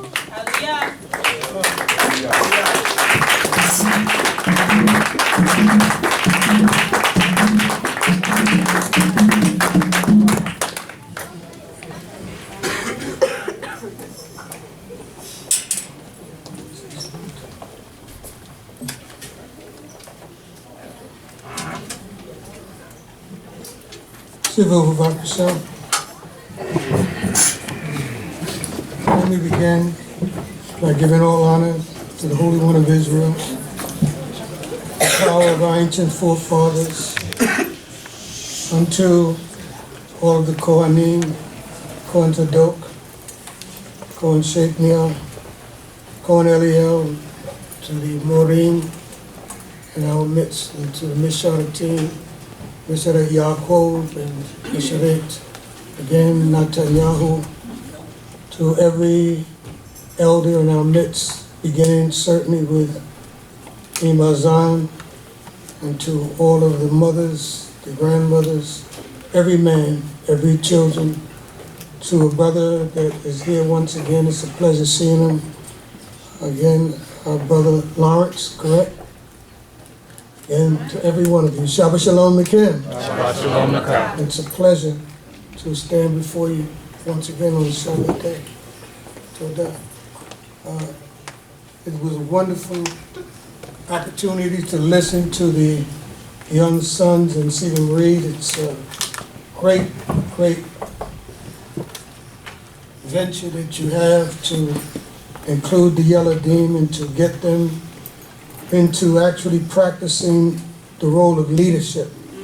Because you train the next generation to do it in different places, might do it differently, but it's extremely important that we remember the children and that we are sure that they are learning what has taken place. I listened to the Maftir, and certainly all of us know how to weigh words and be able to know the things that he said that are correct and that are true, and to hopefully be able to apply it. There's one part of it that I want to read because it's going to help us in what I'm about to do in explaining the Sidrah today called WaYetze. So I'd like you to turn to, again, the book of Bereshit, and we're in the 28th chapter, beginning at the 10th verse. The Haftarah ended out also in a verse that's very important, and it's the 10th verse also of the 14th chapter. And the 10th verse of the 14th chapter is connected, as I'll show you, with the 10th verse that we'll be reading in Bereshit. And this says the following. Whoso is wise, let him understand these things. In other words, everything that was spoken about in Hosea, also telling us our origin, that Yaakov fled into the field for Aram, which was Padam Aram, and he served for a wife, is our connection with the Sidrah. But in this Sidrah also, I spoke about relationships. And so we're going to see that the whole Tanakh is really about relationships. And one of the relationships that the Haftarah spoke about was our bad and terrible relationship with the Holy One of Israel. And so it's given us various ways, and it used one of the tribes of Ephraim in the northern kingdom to show how they had gone astray. And of course, if we know about a holy bar and a holy bama, Judah ended up doing the same thing that the northern kingdom did. In the second verse of the 14th chapter is our instruction to tell us about the future, and it's all about return, O Israel, unto Yah, thy power, for thou hast stumbled in thine iniquity. And so he says, take with you words and return unto Yah. Say unto him, forgive all iniquity, and accept that which is good. So will we render for bullocks the offering of our lips. And our lips have to have the word of Yah, and it must be, again, connected with the righteous laws and the things that he's instructed us. And let's take it from the 10th verse to end it out. Once again, Vavakashah, these are the most important parts of this particular prophecy in the words of Hosea. Whoso is wise, let him understand these things. 8th proverb read by the sisters. Also, if we understand spiritually what was said in that 8th proverb, there were many lines telling us how important wisdom was and is, because it's the foundation of the beginning of everything. Yah didn't do anything without doing it in wisdom. He said that was the forerunner for even making the heavens and the earth and all therein. And so he says to us, whoso is wise, let him understand these things. This bad relationship we had with Yah, and as we'll see in the Sidrah, we have to improve all the relationships with everyone. No instructions of Yah gives us permission to even mistreat a stranger, a person that's a foreigner. So we have to have all relationships proper and righteous before the Creator. He says, whoso is prudent, let him know them. the person who's careful and cautious about their actions. Everyone that wants to be wise is not careful in what they do, and they don't really consider the consequences of it. But if you're a wise person, you think about what are going to be the consequences of my results, because we all know that in life there's no getting around it. There's a karma. Among the Indians, they'll tell you about karma.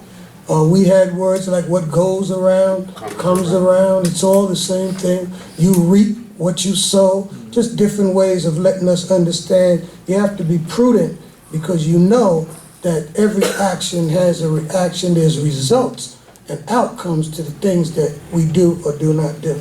It says further, for the ways of Yahweh are right. That's what everyone has to understand. It doesn't matter who you are, myself and everyone else. You must learn the ways that are right, not according to our own understanding, but according to what is right in the eyes of the Holy One of Israel. And then he says the following. And for the ways of Yahweh are right, and the just do walk in them. People who are right also, because Zadik and justice to Zadik, it's the same word in the Torah. There's no difference between Zadik and what you call justice. To be a just person, you have to be a righteous person. And you must be striving to be right in every aspect of your life. There's no way that you can eliminate your conversation being right, your thinking being right, your actions being right. So you have to put it all together and work on yourself to become an individual that thinks right, speaks right, and acts right. Not some of the time, but how often? All the time. Is that a challenge? Do you conquer it ever? That's what you have to know. You ain't going to conquer it unless you work and you get time. That's what'll get you to be a better person. If you can live long enough, you might have a chance to get to another level of righteousness. For the just do walk in them, but what happens to the transgressors? But transgressors do stumble therein. In the Sidrah today, we're going to see who stumbles, because there's going to be quite a bit of stumbling. And you have to take it into your own life and think about it. One of the things that, again, the 8th Proverbs said that, again, destroys so many Israelites are these simple lines that are in the book of Proverbs. And it just reads so simple, sounds so easy, but it's not as easy to do as it is to say. It says, I wisdom dwell with prudence. That's that word again. Wisdom is people careful when they're wise. They don't just say things quickly. They think about what they're going to say before, and they also try to make sure that it's aligned correctly. Find out knowledge of devices, because it'll open up things in your mind if you get this wisdom. It'll help you to see things insightfully, not just on the surface. You can look deeper. The fear of Yahweh is to hate evil. You gotta hate evil. You gotta hate evil. Most people hate evil in other people. They don't hate it in themselves. That's where it starts. You gotta start hating it in you. Then you get the understanding. It says again, pride. You can't look down on people and think you all that. You have to be humble, is what it's saying. Don't be arrogant. Don't have words that make a situation worse when you can speak and say things to make it better. The evil way, he don't like that when you do those things. It's not the right way of doing it. And this is when he says, and what kind of mouth he don't like? And a forward mouth do I hate. That's really something that everybody has to work on very hard. Now I'd like to ask you, how good is your memory? How good is your memory? Can you remember everything I just said as I start to teach? Because you have to remember all of that to really understand the behavior that we're going to be seeing in our family. When you look back at our family and our people, it helps to explain some of our ways too. Because you get the personalities and stuff that you are doing from your ancestors. And so you got to realize some of the things that I tell my children to do, I didn't do them when I was a teenager. If you become a parent, you'll realize that you scolding your children for things that your parents were scolding you for. So that's part of growth and learning. And the children learn the same thing. When you're trying to tell them to do certain things and they won't want to do it, like for instance, a 15-year-old having a boyfriend, when they get to be a mother and a father, and their daughters start to entertain a 15-year-old, they'll be thinking differently than they thought about themselves. They said, no, I don't want that boy coming around here. Look out. But they didn't understand it, as I said, because, again, just like we didn't understand it, many of us, when we were growing up. At this time, I'd like you to go pay our attention to the 28th chapter and the 10th verse. We all know that Yaakov is leaving home under a threat of being killed by his brother Esau.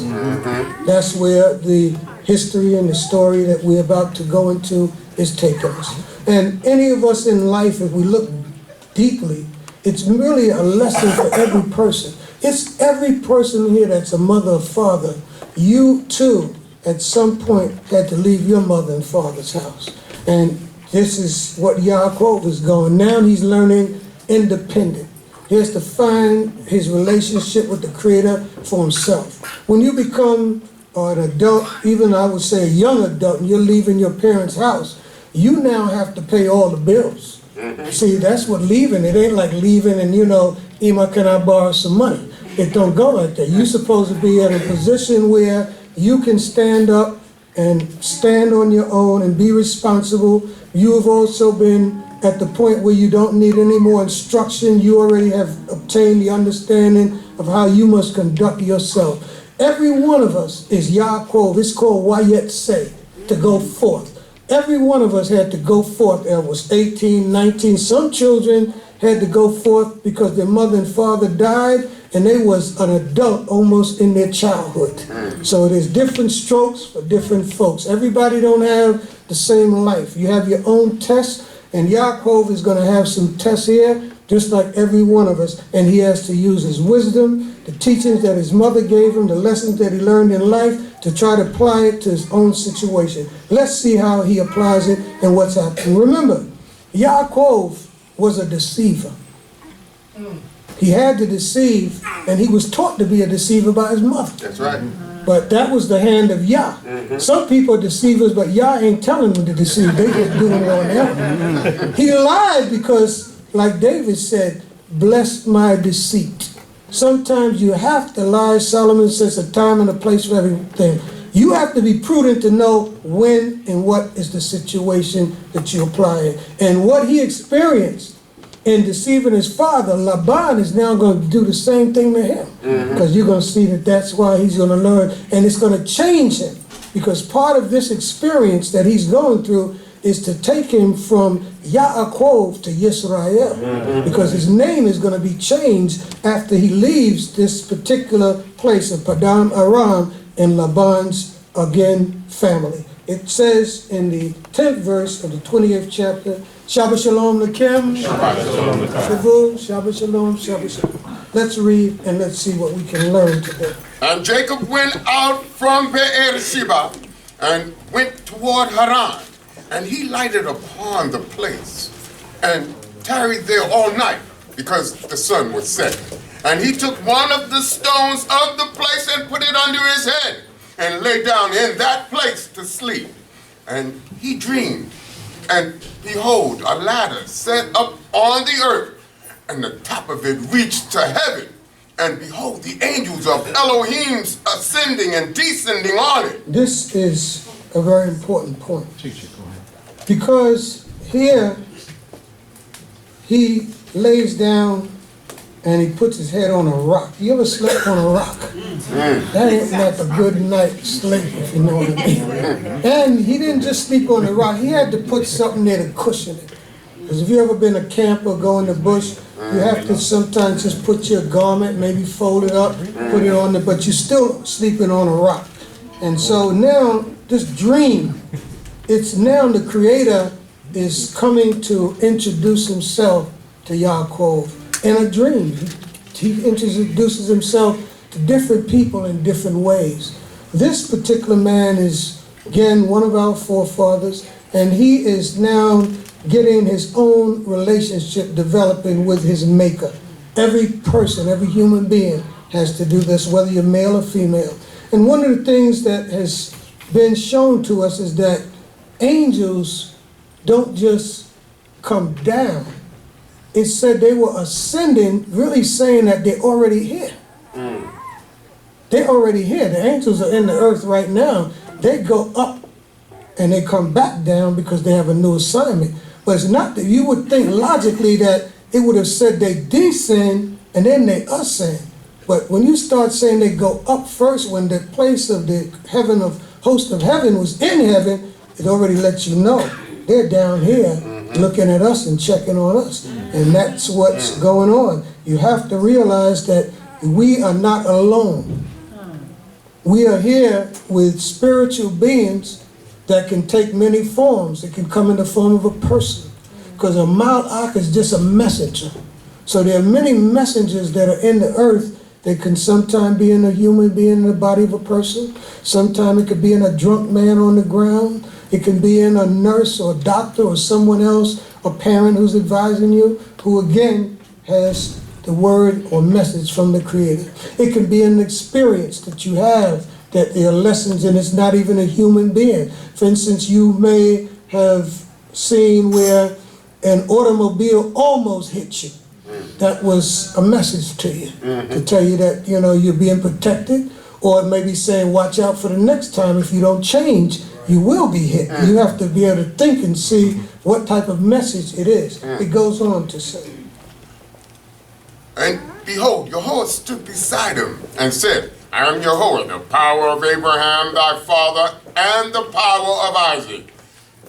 The land whereon thou liest, to thee will I give it, this is, and to thy seed. And to thy seed. This is certainly an introduction that tells us Yahweh in this dream was on his side.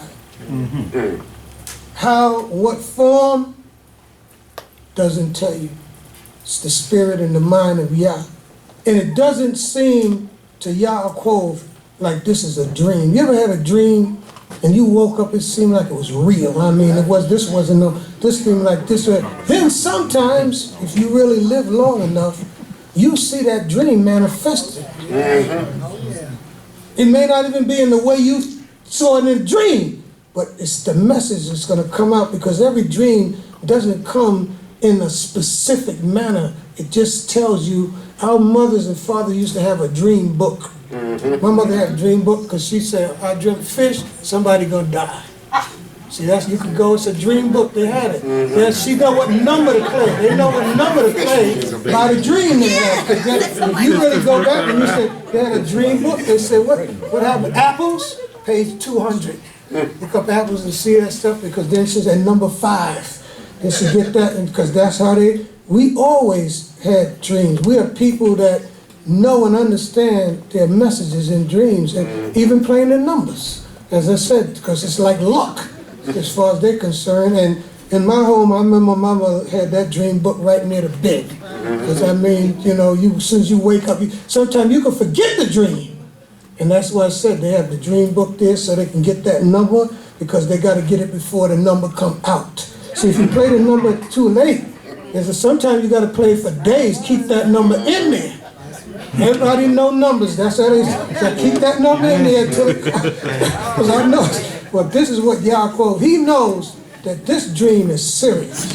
He knows it. He feels it in his soul, like the Almighty was just there talking to me, because when he gets up, he's going to be frightened, as it says. Let's read on. And thy seed shall be as the dust of the earth, and thou shalt spread abroad to the west, and to the east, and to the north, and to the south.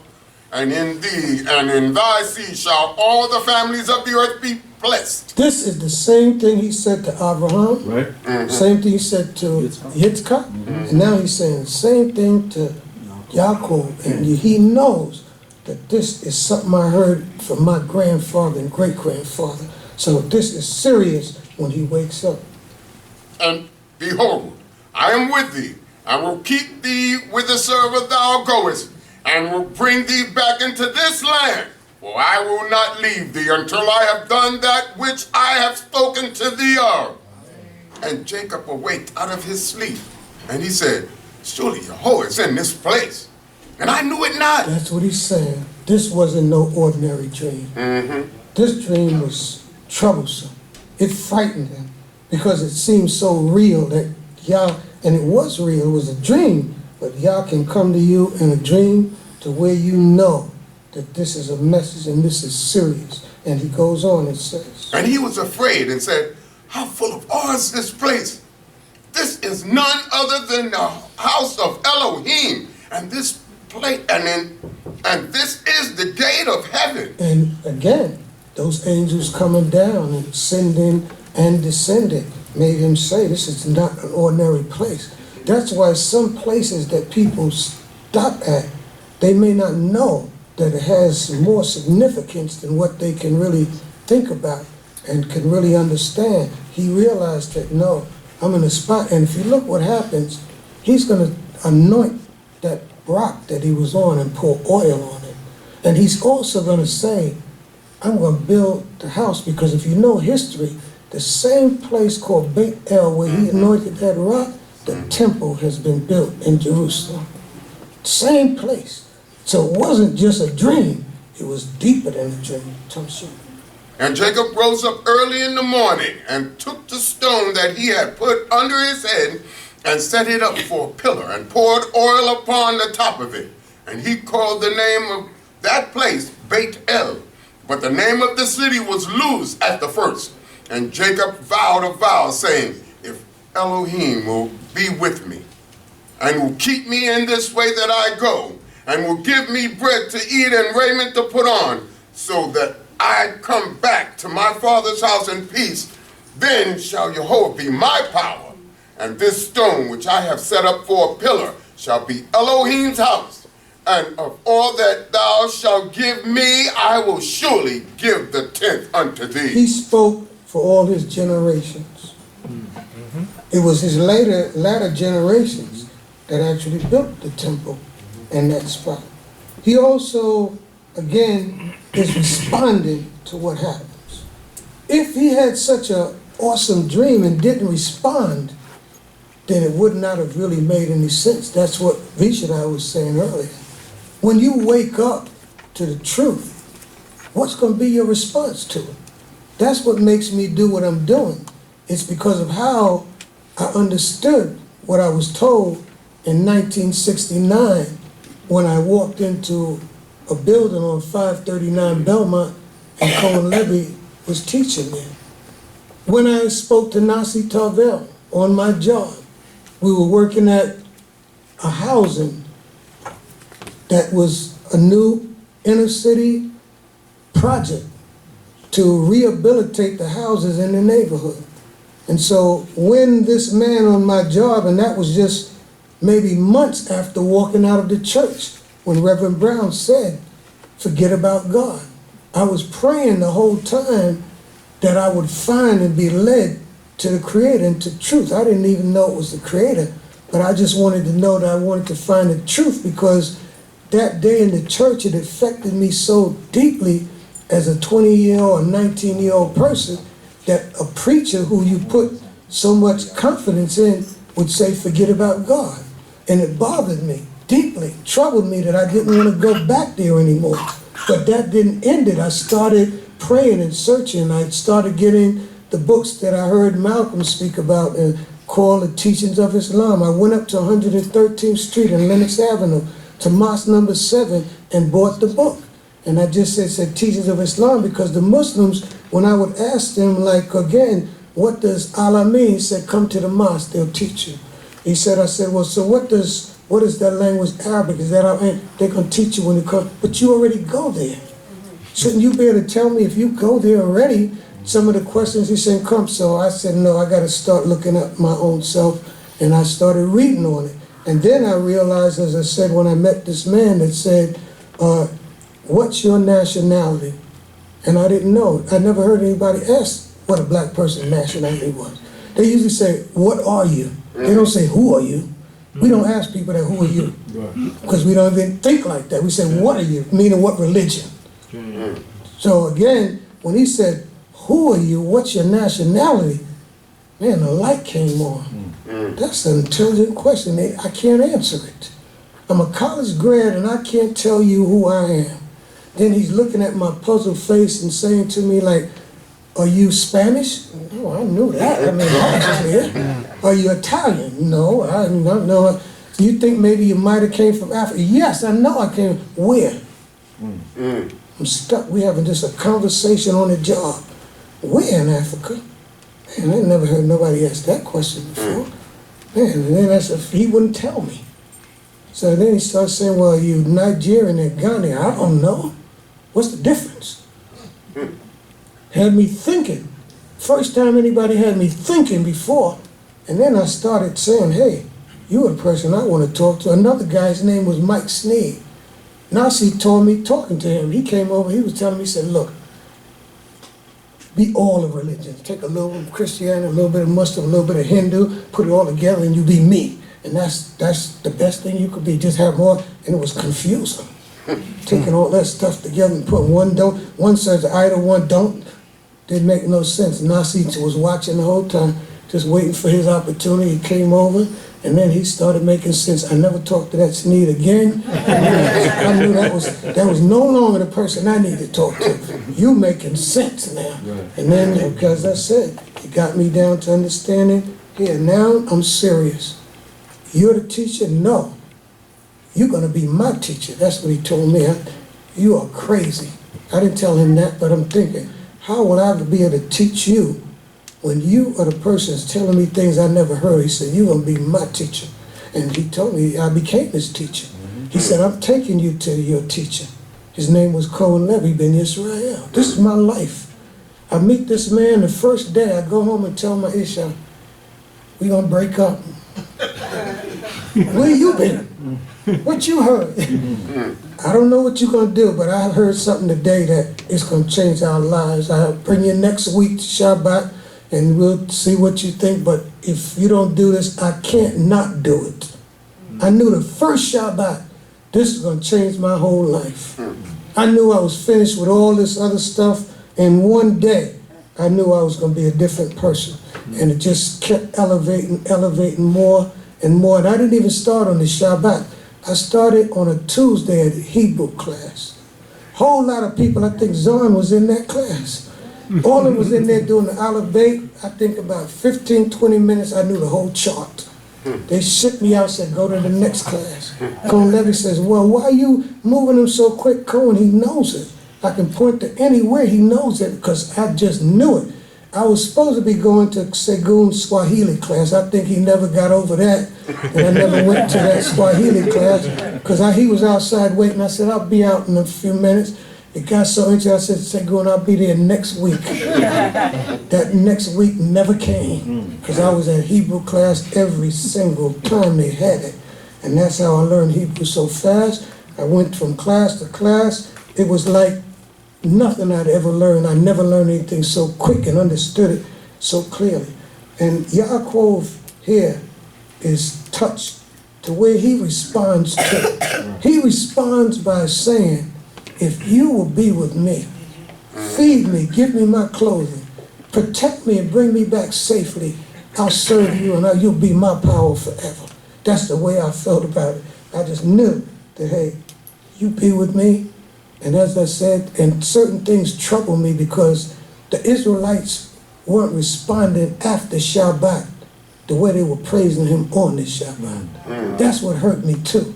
How can so many people hear the truth of the Most High and then after Shabbat you go being a Negro all over again?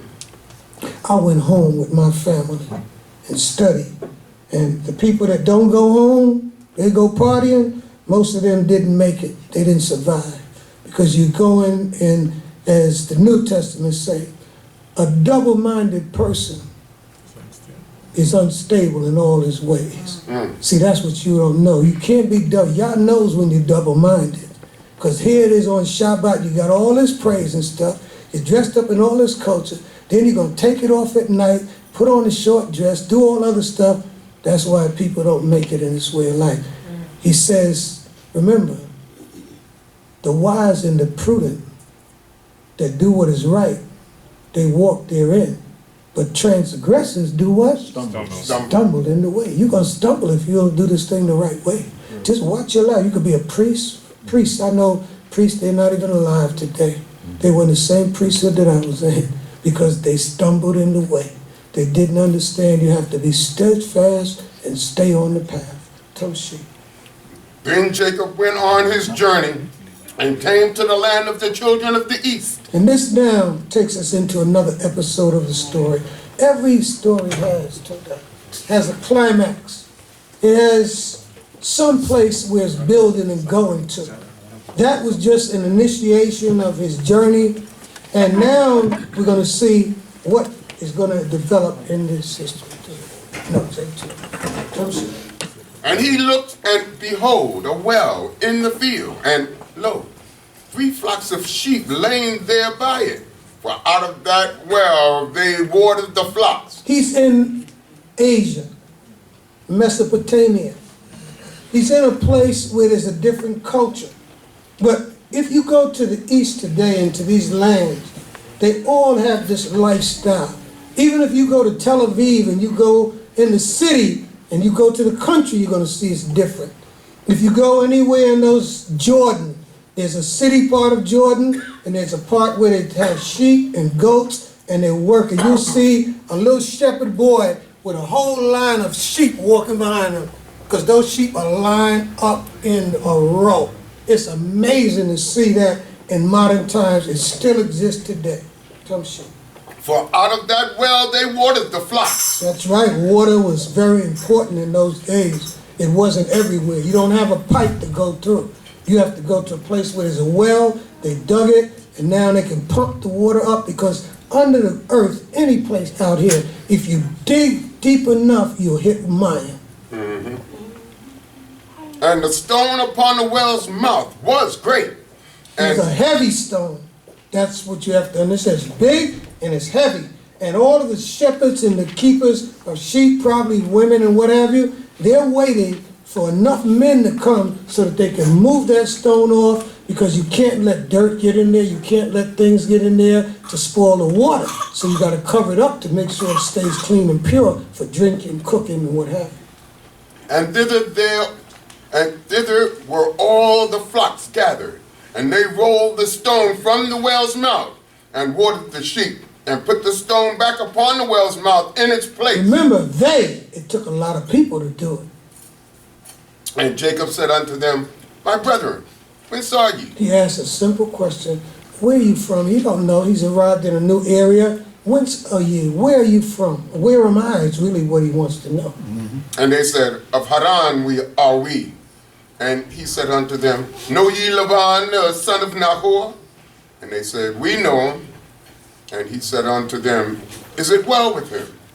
And they said, It is well. And behold, Rachel, his daughter, cometh with the sheep. I love the culture of the Tanakh and how we learn. Somebody comes up, a stranger, asks you a question, simple answer. First they said, Where are we? Of Haran away. And he said unto them, Know ye Laban, the son of Nahor? We know him. And nothing else. That ain't what we do today. Here's how we go today. Where are we? We're in the hood. We're in my neighborhood. This is my turf. All that other stuff we're going to put in there. This is where we get detailed. Know ye Laban, son of Nahor? Yeah, I know him. Nobody don't like him around here anyway. Last night we had a little incident, me and him, we was talking. That brother took me and told me to go to you know where. That stranger don't have to know all the business. But that's what we do. And this is telling you, when you're a cultured Israelite, you don't do that stuff. You don't start slandering. You don't give no more information than is necessary. And he said, Lo, it is yet high day. And first of all, I want you to know this. They said, if you want to know more, here comes Raquel. Talk to her. That's what you got to learn too as a people, how to use the proper decorum and etiquette when you're dealing. There's a public behavior and there's a private behavior. You have to know how to deal with public people when you go outside the home. Like even right here, you can't do everything in here that you do at home. You got to respect and understand how we must function to be respectful of one another and respectful of even a stranger. They're not being cold and crude, but they're not telling them all of the business. And he said, Lo, it is yet high day, neither is it time that the cattle should be gathered together. Water ye the sheep, and go and feed them. And they said, we cannot until all the flocks be gathered and together. all the men, the strong men, everybody push it together. And they rolled the stone from the well's mouth. Takes a lot Then of people. We watered the can't sheep. do it alone. Then we water the sheep. While he was yet speaking with them, Rachel came with her father's sheep, for she tended them. And it came to pass, when Jacob saw Rachel, the daughter of Laban, his mother's brother, and the sheep of Laban, his mother's brother, that Jacob went near and rolled the stone from the well's mouth and watered the flock of Laban, his mother's now let brother. me tell you what happened. He saw a beautiful woman, he got strong. That's what happened. He saw her and said, wow. He said to show up, and he moved that stone by himself. Now, that's what's going on here. He got inspired, motivated. His adrenaline started to flow. And as I said, and he rolled that stone off to impress his brother's mother's daughter. And Jacob kissed Rachel and lifted up his voice and wept. And don't mean kiss the way we think. That was a kiss on the cheek. He might have even kissed her hand. And that's the politeness and the respect he had. And shows you that soft part of him. He starts to cry. And he's really saying, you really the family? Because he hasn't seen a familiar face for months maybe. It's a long journey he's been traveling. And now he sees family and it's overwhelming to him. And sometimes today, again, women like men that cry sometimes. And that's what happened. That impressed her too. As strong as he was, she said, oh, he got a soft side to him too. Just thinking, she probably never said it, but just watched and saw the characteristics of him. And he's watching also. Some shit. And Jacob told Rachel that he was her father's brother and that he was Rebekah's son. And she ran and told her father. Yes, she's talking about Laban. Yeah. And all of us know when Eliezer came and met Laban, and of course, in that time, it was Rivkah. And he said, similarly, he said, the one that comes and offers me and the camel's water also, then I know she's a kind person, those characteristics, let that be the one for my master. And now he's in a similar situation, and he's telling her, and of course, when Laban saw Rivkah come with them rings, that no Jew, that earrings, them dollar signs started registering in his head. Now when she comes and says, guess who's here? Rivkah's son. Rich money. He says, this is the money tree out there. So he's going out quickly he's going to clean up, make way for him to stay. You ain't staying nowhere else but in this house right here. He's going to have everything prepared to make sure that the alcove ain't going nowhere but here. But when he sees him, he's a little disappointed. 10 camels ain't there. So you got to read between the lines. He knows that. You sure you?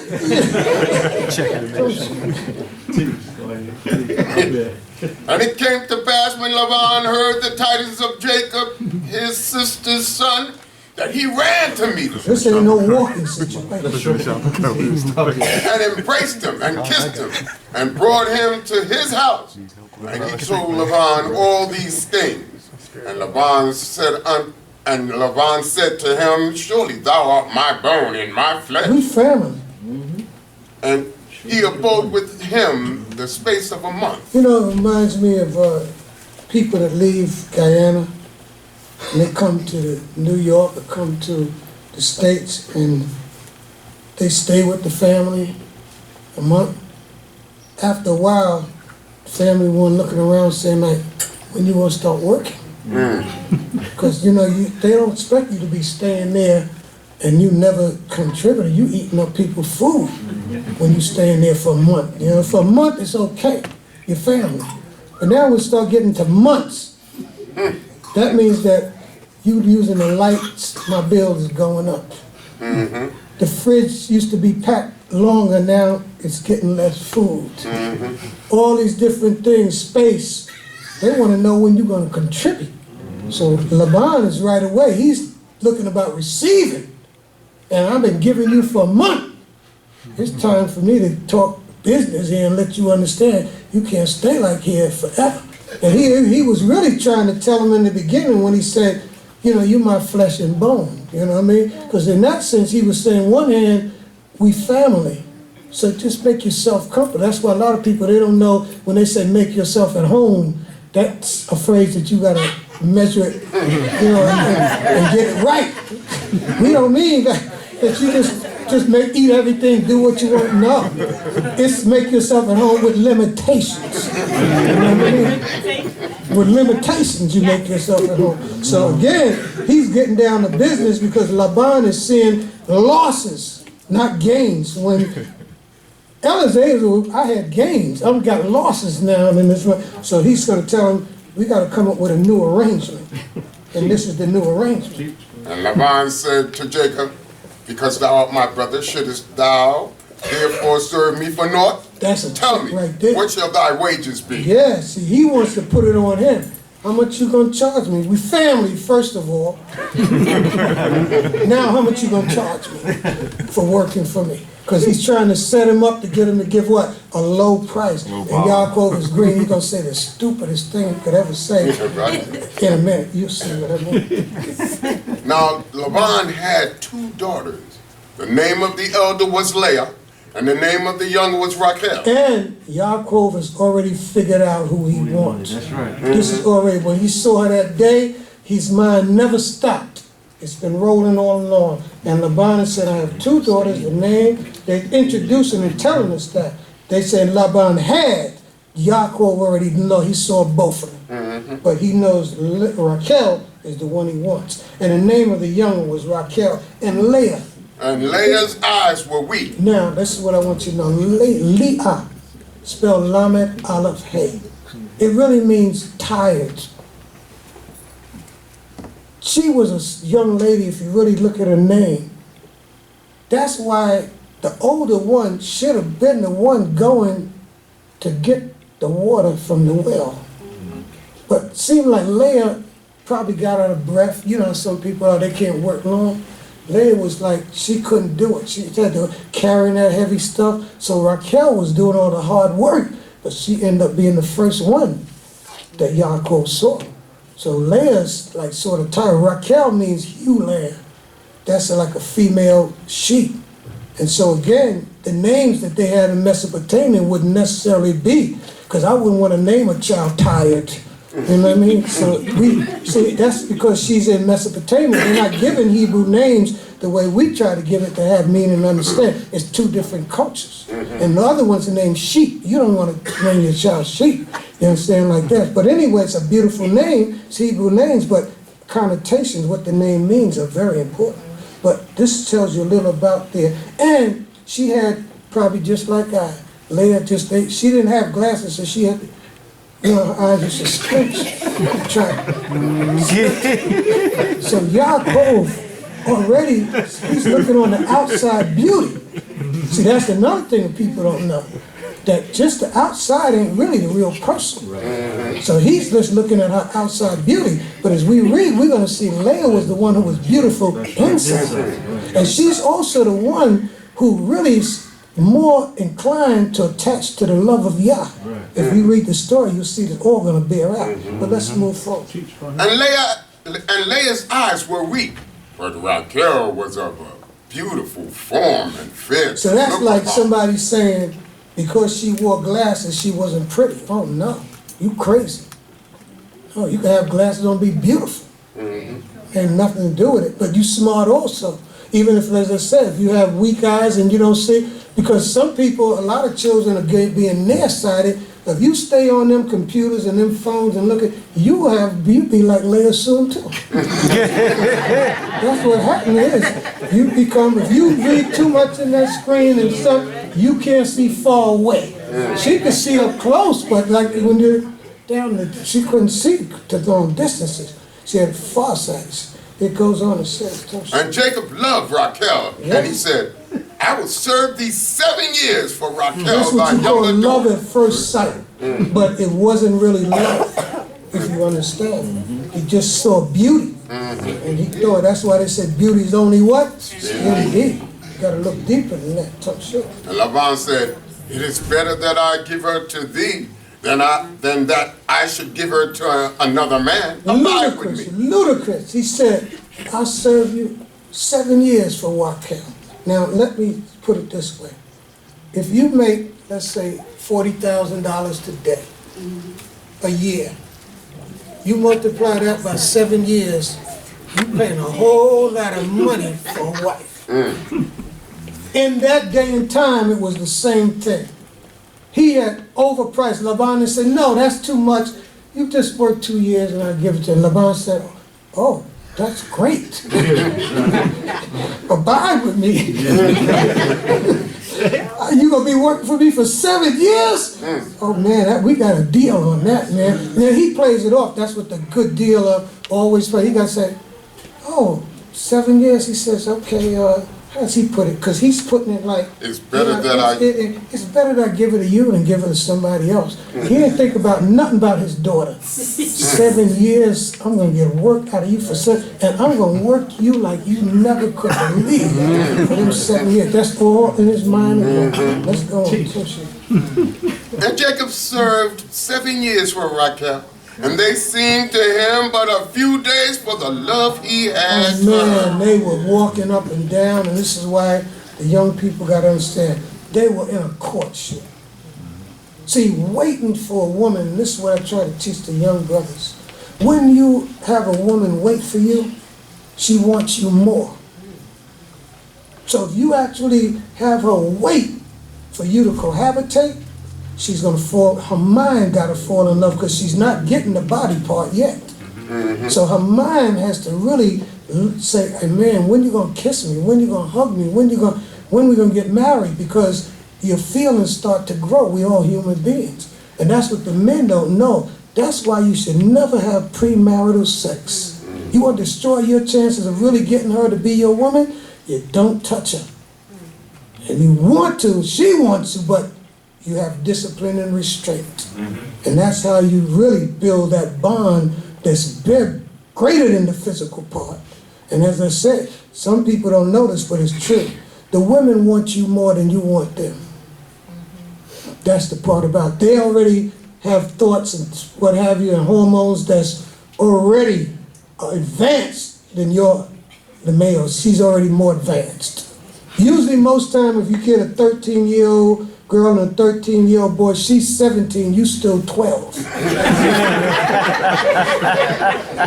In her mind. She's already going, you got to realize that she's much more advanced about life. Even her body develops faster, all of that, so she's understanding things that you ain't. You still want to play basketball. You didn't even see the opposite sex yet the way they see you. Let's move on. And Jacob said unto Laban, give me my wife, for my days are fulfilled, that I may go in unto her. He's speaking to Laban in a very harsh manner. He's saying not another minute. Because he realizes that he made a mistake in saying them 7 years. And he's been working hard, and so he's saying, give me my wife now. And you know he knows to the date when the 7 years is up. So now Laban goes into his tricks, his deception. And Laban gathered together all the men of the place and made a feast. In Hebrew it should say a mishteh. A mishteh is a drinking feast. It's the reason why we having a drinking feast. I gotta get this man drunk. Because I'm about to do something. This ain't a food feast. In Hebrew it doesn't say mishteh. We gonna drink. Have another one. Have another one. Have another one. And this is where the Jewish people, they come up with this here. In a Jewish wedding, they never let you wear a veil. because they say that's how Jacob was tricked. So, you know, in most weddings you can wear a veil, not in a Jewish wedding.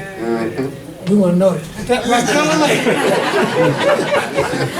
So you got to know why Jewish people have certain weddings, ceremonies that they have. That's why you know, when you understand this portion, that's why they don't allow no woman, you cannot do a Jewish wedding and wear a veil because of this situation right here.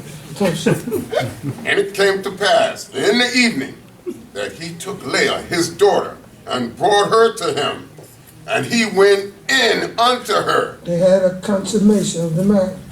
And Laban gave Zilpah, his handmaid, unto his daughter Leah for a handmaid. And this is the thing. When they say later, he is quite devoured our price, they mean that he gave her just a handmaid. All that money for the 7 years of working, which should have been a dowry, Laban kept that in his pocket. And so again, they're upset, but she can't say anything. Leah doesn't want to do this. That's what the sisters have to understand. This is where we come to what is the deep part of this history. Because it's going to now build into the climax. A lot of drama is going to develop now, right now. And it's starting right with this thing that Laban does. He takes the older sister, Leah, and slips her in there. And Raquel is home crying. They had to tie her up because she was trying to... You know, sisters know what it is. She ain't going to just sit there. Somebody's guarding her. Don't let Raquel out this house. She's in turmoil. Her heart is broken. I've been waiting 7 years. He's been waiting 7 years. I am hurt. And Leah don't want to do it either. That's what Raquel got to understand. She don't understand that. That's why this story is deep, because she don't really realize that Leah had to do it. He told her, he said, look, you do this, you ain't gonna never get no. Don't you see your eyes, that brother? I'm saving your life. I'm saving your life. You go in there, because ain't no Jacob ain't nobody coming here no time soon. This is your opportunity right now. She's crying, she's sad, she's thinking about it too. So she goes on in there. She goes on in. She has no choice. Father, she's obedient to her Abba. But he's created this rivalry between the two sisters now. Sisters got to listen and understand how you work this thing out when you have polygyny, because this is the beginning of it. Now, the thing about it is, the Creator's hand is doing this. Jacob did not want all these wives. Right. The Creator had to do it. He has... If without it, we wouldn't have 12 tribes of Israel. That's right. He has another plan. Their head is in an earthly place. Yah's in another place, and his thoughts are not your thoughts and my thoughts. His ways, you wouldn't have did it like this, but you're not the one in charge of heaven and earth. That's right. That's right. He do what he wanted to do, and this is how he chose to do it. And our nation could not be born without having a polygynous situation that was created by Yah for his own purpose. It says, and it came to pass in the morning that, behold, it was Leah. And he said to Laban, what is this that thou hast done unto me? Did not I serve thee thee for Raquel? Wherefore then hast thou beguiled me? You tricked me like this. He's upset. And he's also thinking about, what about Raquel? And he's definitely realized that, hey, that's why you gave me all them drinks last night. He realized this man has tricked him in a lot of ways. Because if he was just even so intoxicated, he might have even said, you don't feel like Raquel. In terms of, like you don't have to say, voice, all that disappeared. He's saying they got different shapes, so you're a little smaller, a little bigger. But that's not even his mind, especially when I've been waiting 7 years. There ain't much thinking going in that. He's just ready to go into action, because as I said so all of that haste makes waste. And Laban said, it is not so done in our place. Yeah, now why didn't you say that before? Right. To give the younger before the firstborn. Yeah, that wasn't good. Now he comes up with another slick thing, and he said, fulfill the week for this one, and we will give thee the other also for service which thou shalt serve with me yet 7 other years. Now that means this. You're going to stay with Leah for 7 days. At the end of 7 days, I'm going to give you Raquel. But you got to work 7 more years for her too. Jacob Yaakov don't have no other choice, because he can't say, well, I'm going to work 2 years for Leah. Because Laban, you already gave up the offer. It's 7 years, you said, so what's going to diminish the price for getting Raquel? You got to give me 7 more years. And Yaakov ain't even thinking about that. When you say I'm going to get Raquel next week, good. He's satisfied. But the 2 sisters got a problem now. Yeah. Because that's where all this is created. Raquel is mad not at Yaakov. At the end of those 7 days, when he comes, she said, oh, baby, they hugged, she's happy. Leah, it's your fault. Can't be mad at her father. Leah is the scapegoat. It's your fault. And she can't say nothing. She didn't do anything. She did what she's told. And she's trying probably to talk to Raquel. I don't want to hear it. You know how, put yourself in here and figure out how much listening you would have to listen to your sister wife. These is real sister wife here. They're sisters and they're wives to the same man. That's why they got the phrase sister wife. But they're not acting like sisters anymore. The sister relationship has been destroyed. That's what people in polygyny don't understand. You can never destroy that sister relationship for it to work. And they're going to get it together, which is what we should learn out of this here. They're going to get it together eventually. Now let's see what happens. And Jacob did so, and fulfilled her week. And he gave him Raquel, his daughter, to wife. And Laban gave to Raquel, his daughter Bilhah, his handmaid, to be her handmaid. Oh, Zilpah is given to Leah. Bilhah is given to Raquel. No money, no nothing, no dowry. That's your gift. And he went in also unto Raquel. And he loved Raquel more than Leah, and served with him yet 7 other years. This is where sisters will say, and they're thinking, in polygyny, a man always loved one more than he loved the other. And this is where you're wrong. Because let's just look at human nature. He had his mind originally all the time on Raquel. He didn't even know that Leah was ever going to be in his life. But it just so happened that by the hand of Yah and the trickery of Laban, Leah is in the picture and in the story.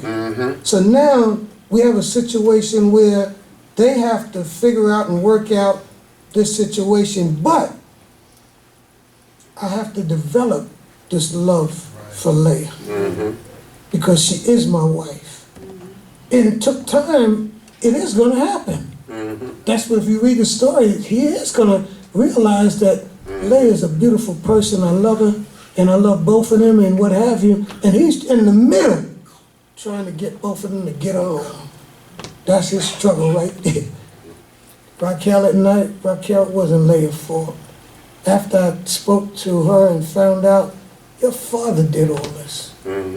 He leaves there, Raquel says, okay, till she sees Leah. It's okay until I see Leah. I'm listening to you, Yaakov. Leah, you can understand why Raquel's hurt. I mean, after all, we were dating for 7 years. We didn't know this was going to happen. Your father, he's the one who put us in this situation. Try to be nice to your sister. Even if she's doing you wrong, just try to be nice so we can mend it and get along as a family. And so now, every day and night, he's trying to talk to both of them.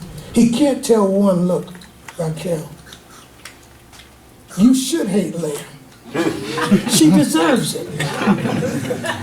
That's stupid. He's going to destroy it. It's a family that if you tell one wrong and tell them, well, you did, that ain't going to work. You gotta, if you're the man, you got to tell them both the right thing. It's up to them to do it. Because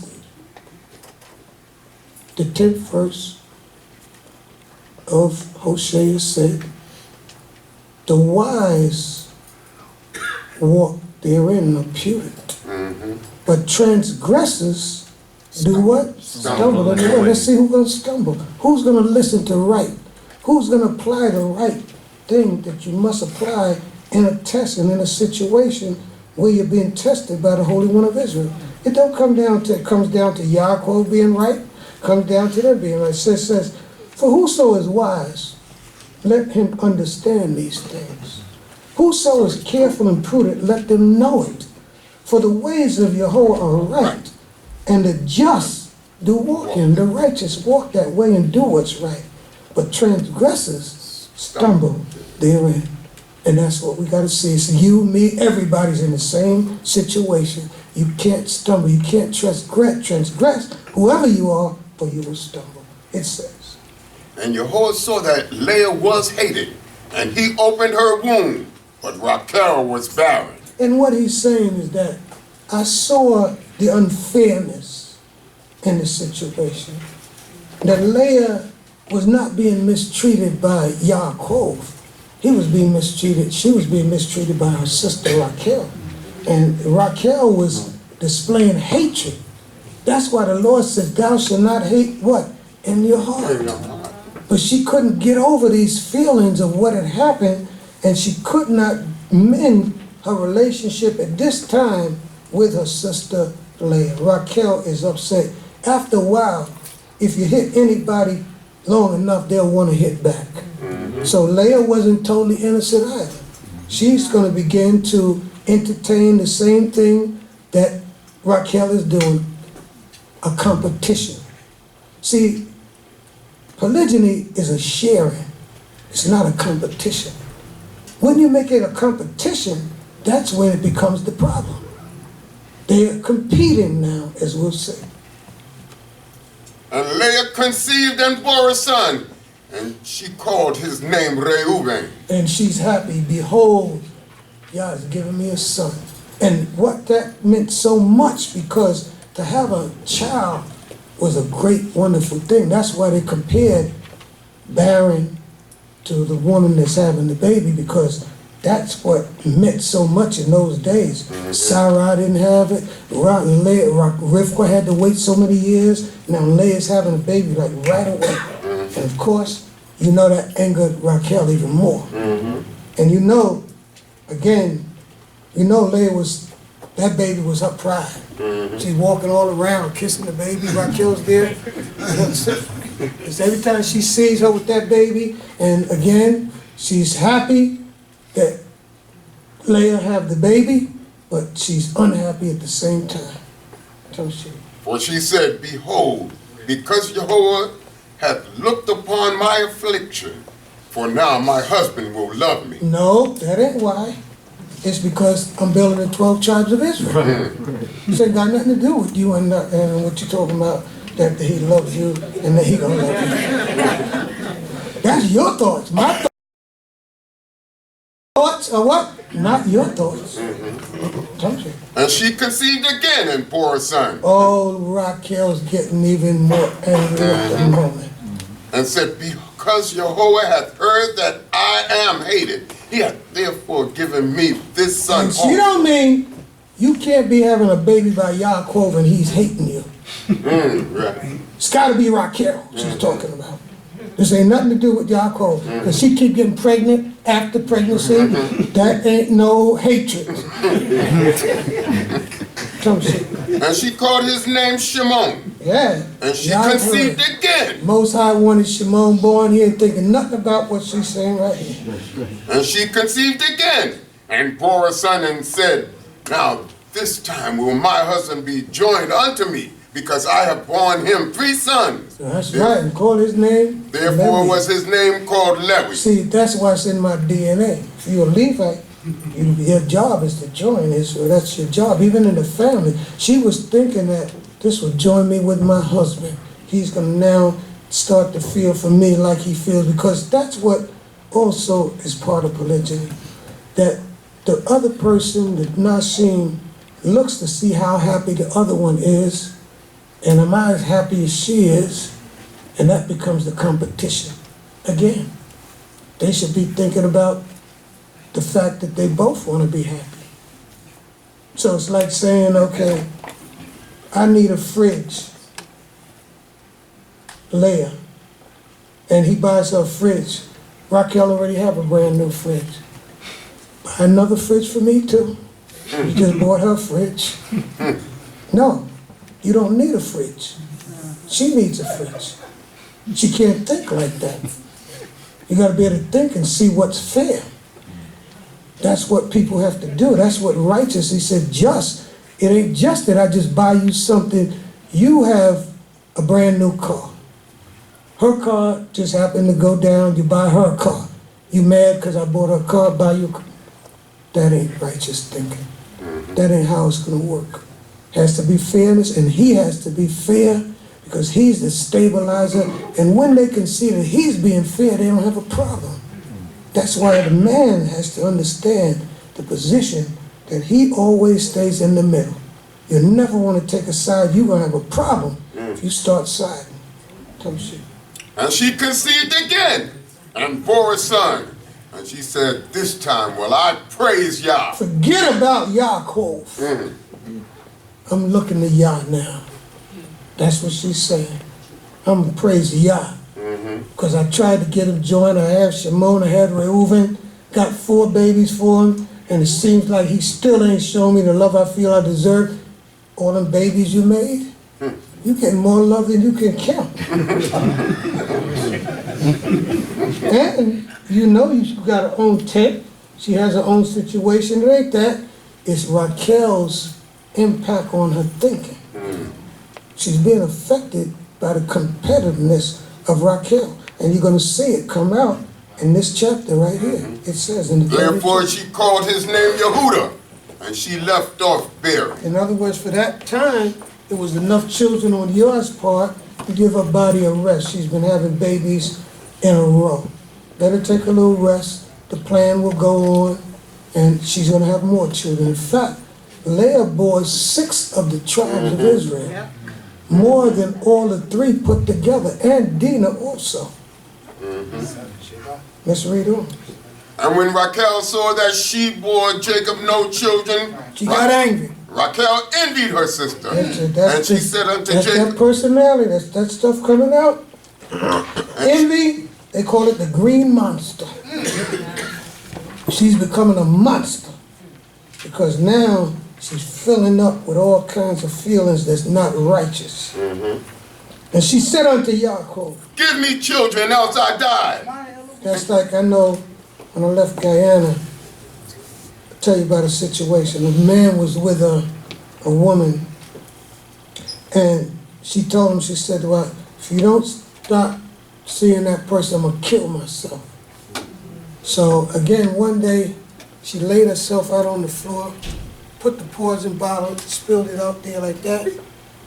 He came in and saw her dead and killed himself, shot himself dead. She got up and said, oh, I didn't mean that. She was just faking. But he was really dead. Because he thought she drank poison. Now this ain't no make-up stuff I'm telling you about. This really happened in Guyana.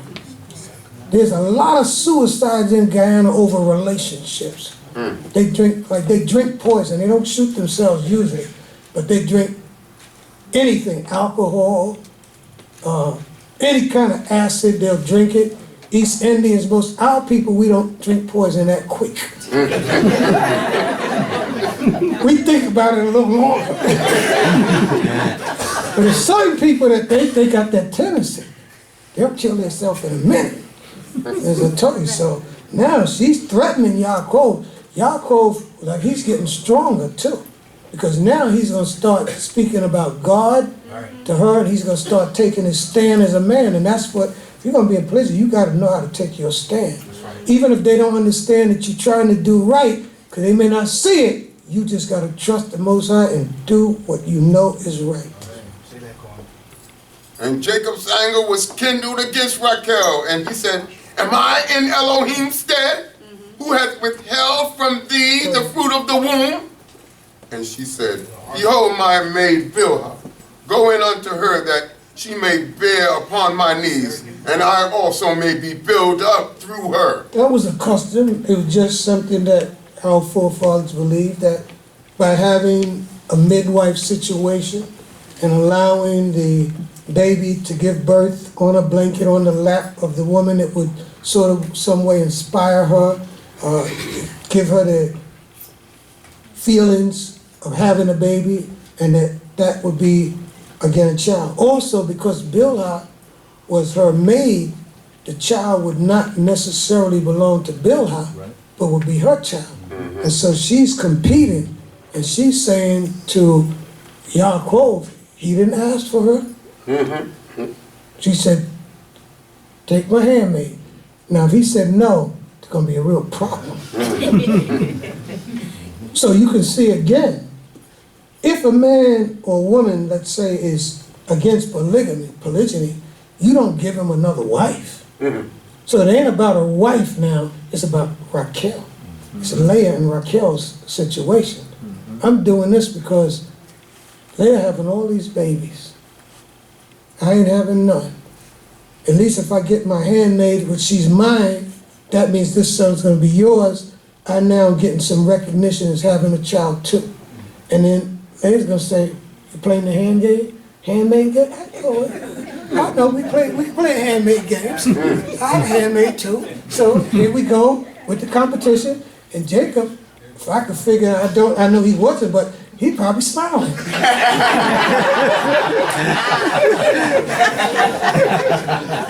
He ain't upset. He don't say no. He's a man. He's a human being. And the very thing that you say you're against, hey, they wasn't even thinking about polygyny. She's in a competition. She ain't even thinking. Because that's what I said.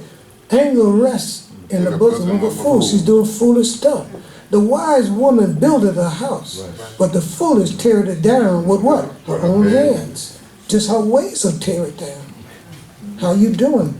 That's what he mean. You tear it down by how you think and how you act and how you speaking. And that's what this is all about. Some shit, it's relationship. And she gave him Bilhah her handmaid to wife. Watch what she said. And Jacob went in unto her, and Bilhah conceived, and bore Jacob a son. And Raquel said, Elohim hath judged me, and hath also heard my voice, and hath given me a son.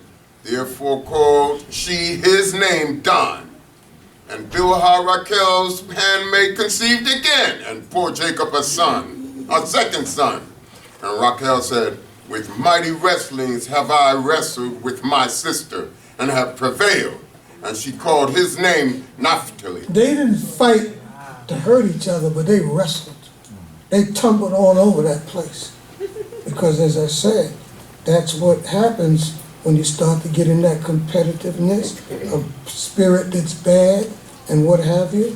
And so again, didn't go only for words. And some people say, and I've heard it said, polygyny never worked out. It don't work out in the Bible, don't work out these days.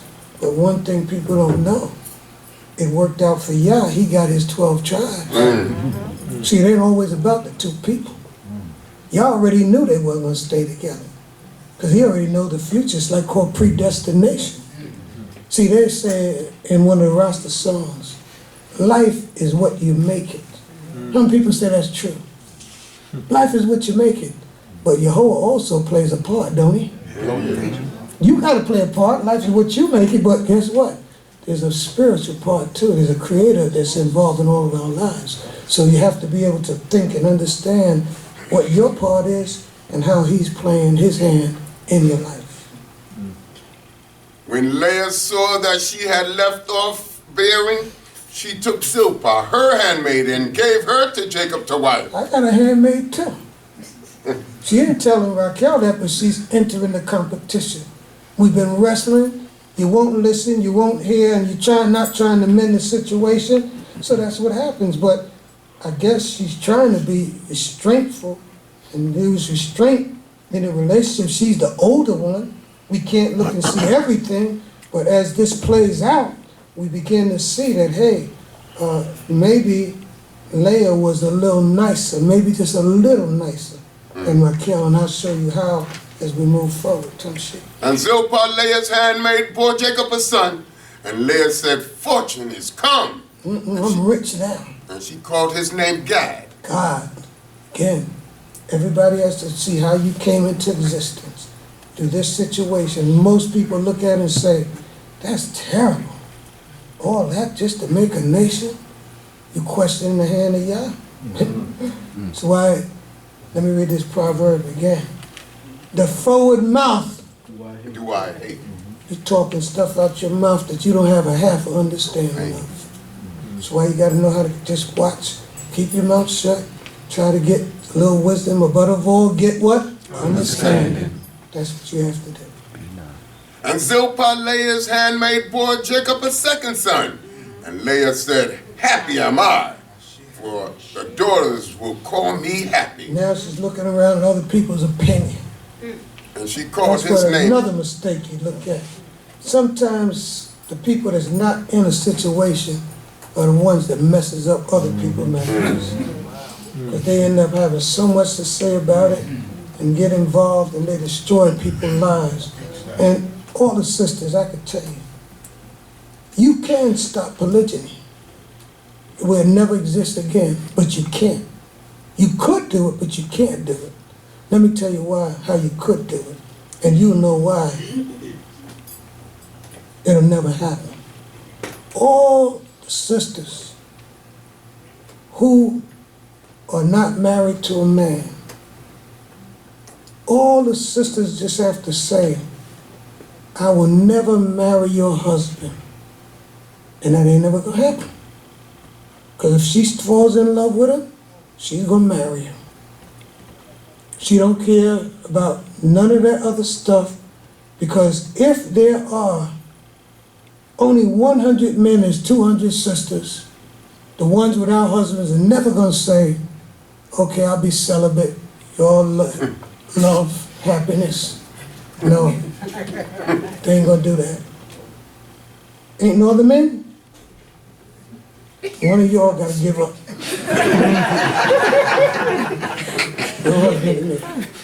And that's the way it's on earth. The women outnumber the men. Understanding, if Yah said that your husband shall rule over you, the only way a person can rule is if they have authority that you don't have. That's what ruling is. The president could do things that the ordinary man can't do. The king has powers that the ordinary man don't have because that he rules. So you have to understand there's an order of heaven that is set up from the very beginning. And this I want to make crystal clear to all the brothers. This was the hand of Yah. You have to know that if you're getting in polygyny, it better be the hand of Yah. But you're heading for some trouble you will not be able to deal with. You'll bite off more than you can chew. You have to be able to know you. If this is not you, leave it alone. And let me tell you another guarantee. Monogamy does not guarantee happiness. Neither does polygyny. It's the people that makes the happiness. Don't matter.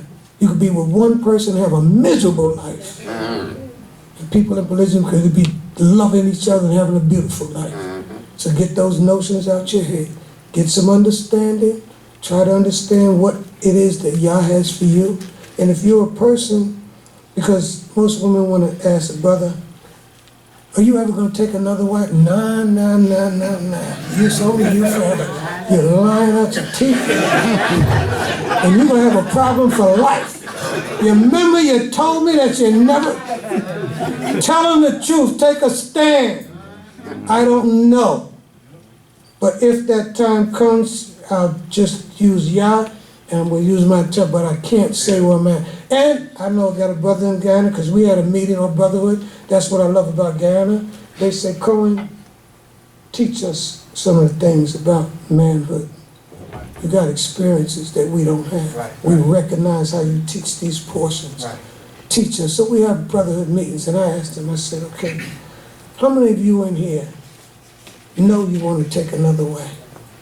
Every hand in the room went up except for one. Only one brother didn't put his hand. They all looked around like he was crazy. He was the only honest one. He said, I got a beautiful wife, a beautiful life, and I'm satisfied. Most of the brothers who raised their hand, they They know they can't do that, but they can't say that because at least I got hope. Because see, a lot of people live on hope.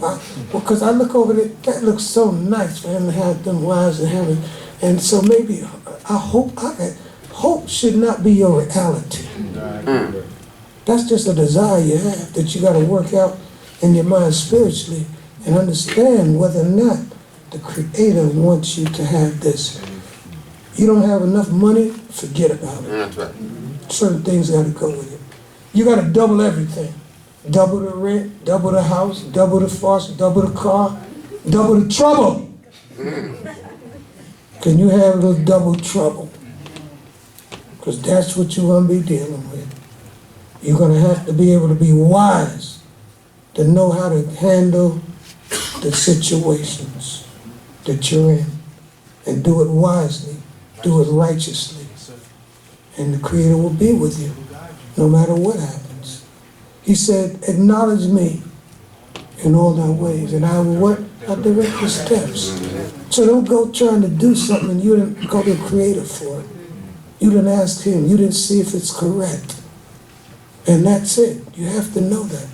And I tell always, an unsuccessful relationship between a man and a woman does not change the fact that no matter what happens with Raquel and Bilhah, all of those children still are the children of everybody.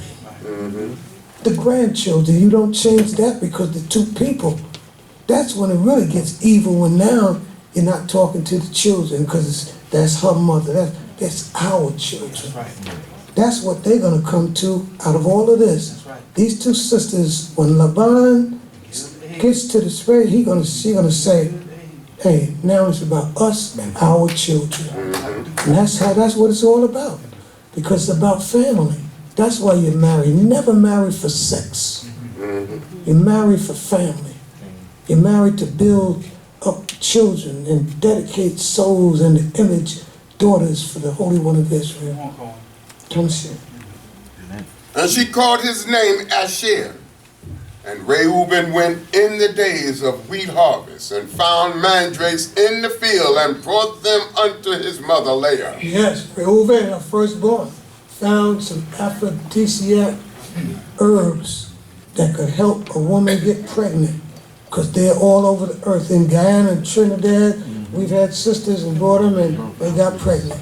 Because you got to know what to do. So she brings them in and Raquel spots the mandrakes. And then Raquel said to Leah, give me, I pray thee, of thy son's mandrake. Meaning what? You already have children.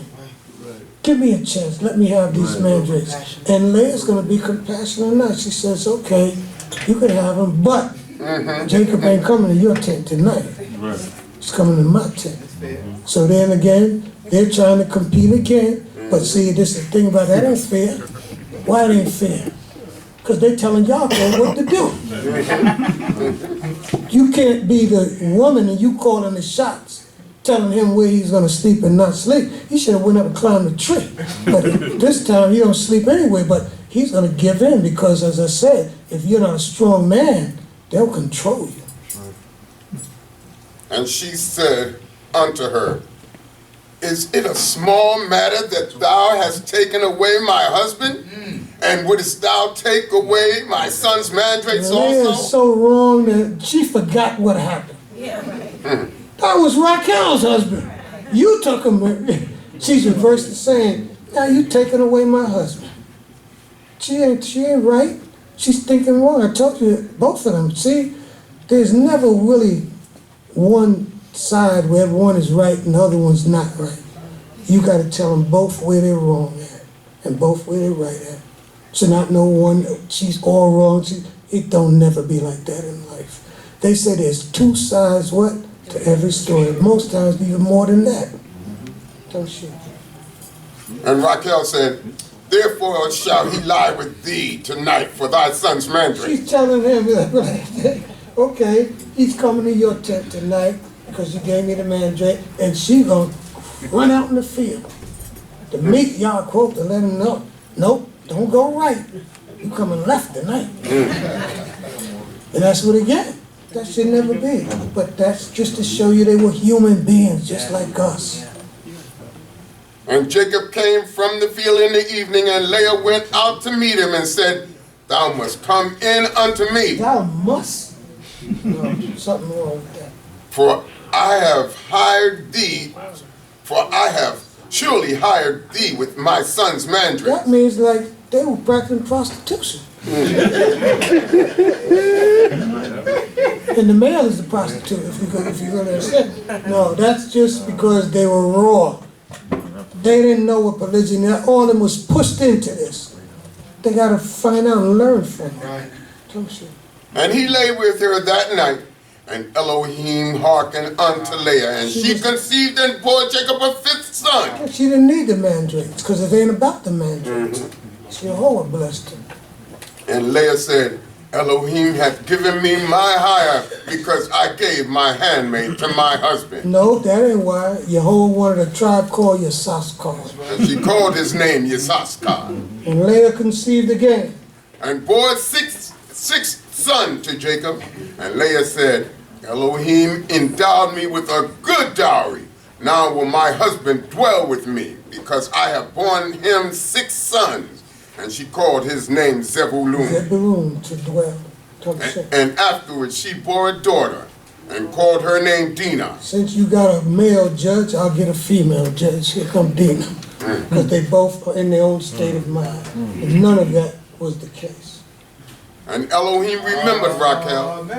And Elohim hearkened to her, and opened her womb, and she conceived and bore a son, and called and said, Elohim hath taken away my reproach. Disrespect, in other words, her honor of not being able to bear children. He took that away by allowing her to bear. And she called his name Joseph, saying, Jehovah add to me another son. And Yahweh was going to add another son, Benjamin. And that's what his name became, Yosef. And it came to pass when Rachel had borne Joseph, that Jacob said unto Laban, Send me away, that I may go unto mine own place, unto my country. She never thought that that boy Joseph would be the deliverer in Egypt land. Right. Never know. They don't think that's why women got to think. These children have futures and great things that you were not looking at. That you have to realize they have a greater purpose than what you might be thinking of for the Holy One of Israel. And that's what this was about. Without this boy being, and he's tender. He's the one who's going around and telling all that his brother's doing all this bad stuff. And he's the boy that when he was born, she never even knew that he had a great future and purpose on this earth. Do you think about the purpose of these babies, these children that came up here to read? Which one of them is going to be real, real great? That's what you watch and say, because some great ones going to come out of here. You got to open up your mind. Give me my wives and my children for whom I have served thee, and let me go, for thou knowest my service wherewith I have served thee. And Laban said unto him, If now I have found favor in thine eyes, I have observed the signs, and Jehovah hath blessed me for thy sake. And he said, Appoint me thy wages, and I will give it. Oh, a new situation. Appoint me thy wages again. Y'all say, I'll appoint you the wages this time. Yeah, I done learned a lot about you this time. And Yah's been dealing with him, because Yah's already told him what to do to deal with this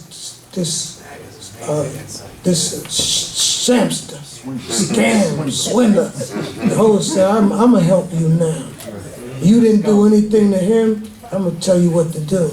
Those same angels are going to give him a sign and tell him what to do. Some shit. See, when Yah's for you, nobody can be against you. Amen. For it was little which thou hadst before I came, and it had increased abundantly. And Jehovah hath blessed thee whithersoever I turn. He's been praying through all this trouble, working hard in that field. Jehovah, you know this ain't right what he's doing to me. Now I'm working 14 more years for him, and he keeps changing my wages every time. And Jehovah, he took up his cause. He didn't retaliate. He was patient to wait on Yah. And now when shall I provide for mine own house also? Everybody have to think about that. That's just human nature. Like I can't just work for everyone else. That's what Avishaddai was saying too. When you gonna provide for your own nation? How long are you gonna keep serving and building up America? He's gonna also say too, I want to go back to my own country. When you gonna go back and think about going to your own country? See, I didn't just become an Israelite that understood this sitting in a Shabbat service. I knew that I had a purpose, and we have a purpose for our future as a nation of people. We can't remain in exile forever. We can't prosper among an enemy that has genocide in its thoughts. Black lives don't matter, and they will never matter to your slave master. So therefore, I understood. I didn't have a choice. When I knew that all these boys, 7 sons, are going to be in the same Brownsville that I was brought in, that I barely escaped by my teeth, and the mercies of Yah, drugs, gangs, I can't let them stay here in this place and that happened to them. Not in New York City, not in Brooklyn, not in Brownsville, not in Bedford-Stuyvesant, not in East New York. I got to take my babies out of here. And I took them out because I knew I had trust and faith in the Holy One of Israel. Now I've been there 45 years. We had every kind of test you could think of. Jim Jones, 900 people getting killed. Rabbi Washington, raping little girls and making the name of Israel disgraced that nobody don't even want to say. You say you Israel, they already. So that's what we call the Hebrew family of Diana. Because I couldn't say Israel until we changed the image of Israel. Go there now and say Israel and see what they think of. They said themselves, Cohane and those up there in South, that's the righteous brand of Israel. Light Street, that's the evil brand. You got to set yourself as being a difference. They know that we're doing the law. They know that we're living righteous. We're living clean. They know that we're doing what we say we're about. Because when you go to another country and you say you're a Shabbat keeper, don't keep the Shabbat and see what they know. That's right. So that's why when I live, you don't see me this way. I'm not just like this here. Every day of every week, if I go play basketball, I take my katonet, take it off, go play the ball, put my katonet on, we're going back to here. That's how we do it.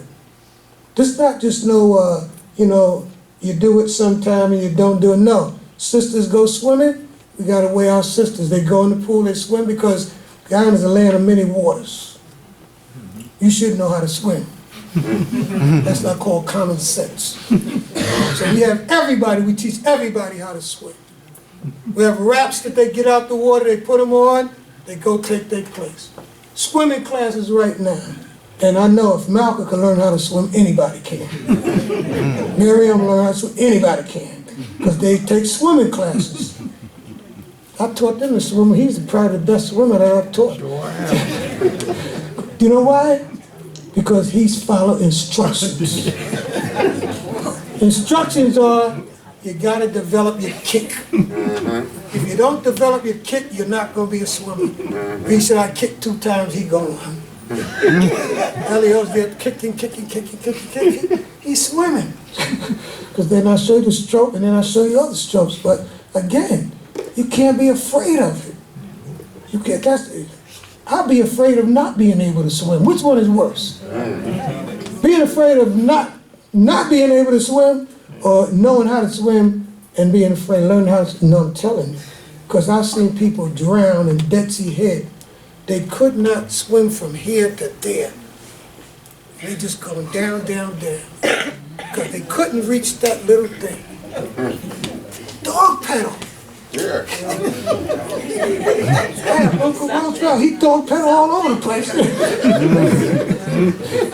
He didn't know how to swim a lick, but he knew how to dog paddle. Even a dog know how to swim. That's why they call it the dog paddle. Human being, you can get in the water. That's what you should be doing here. Going and taking swimming classes and stuff like that to make sure you're well-rounded, that you can save your own life. Survival is what it's about. That's why I'm doing what I do, for the survival of our people. going to Israel, I'll be in discussions. I'm at a writers' conference. Jews and all of them are going to be there. We're going to have a discussion. Because, hey, we got to try to get together and have a humanity that every knee shall bow and what? Every tongue shall swear. My house should be a house of prayer for how many people? All. I'm dealing with all people. I ain't going to just deal with Israelites. To try to bring harmony between all humanity. That's what it's about. Got to know your purpose. Come see. And he said, what shall I give thee? And Jacob said, thou shalt not give me aught. If thou wilt do this thing for me, I will again feed thy flock and keep it.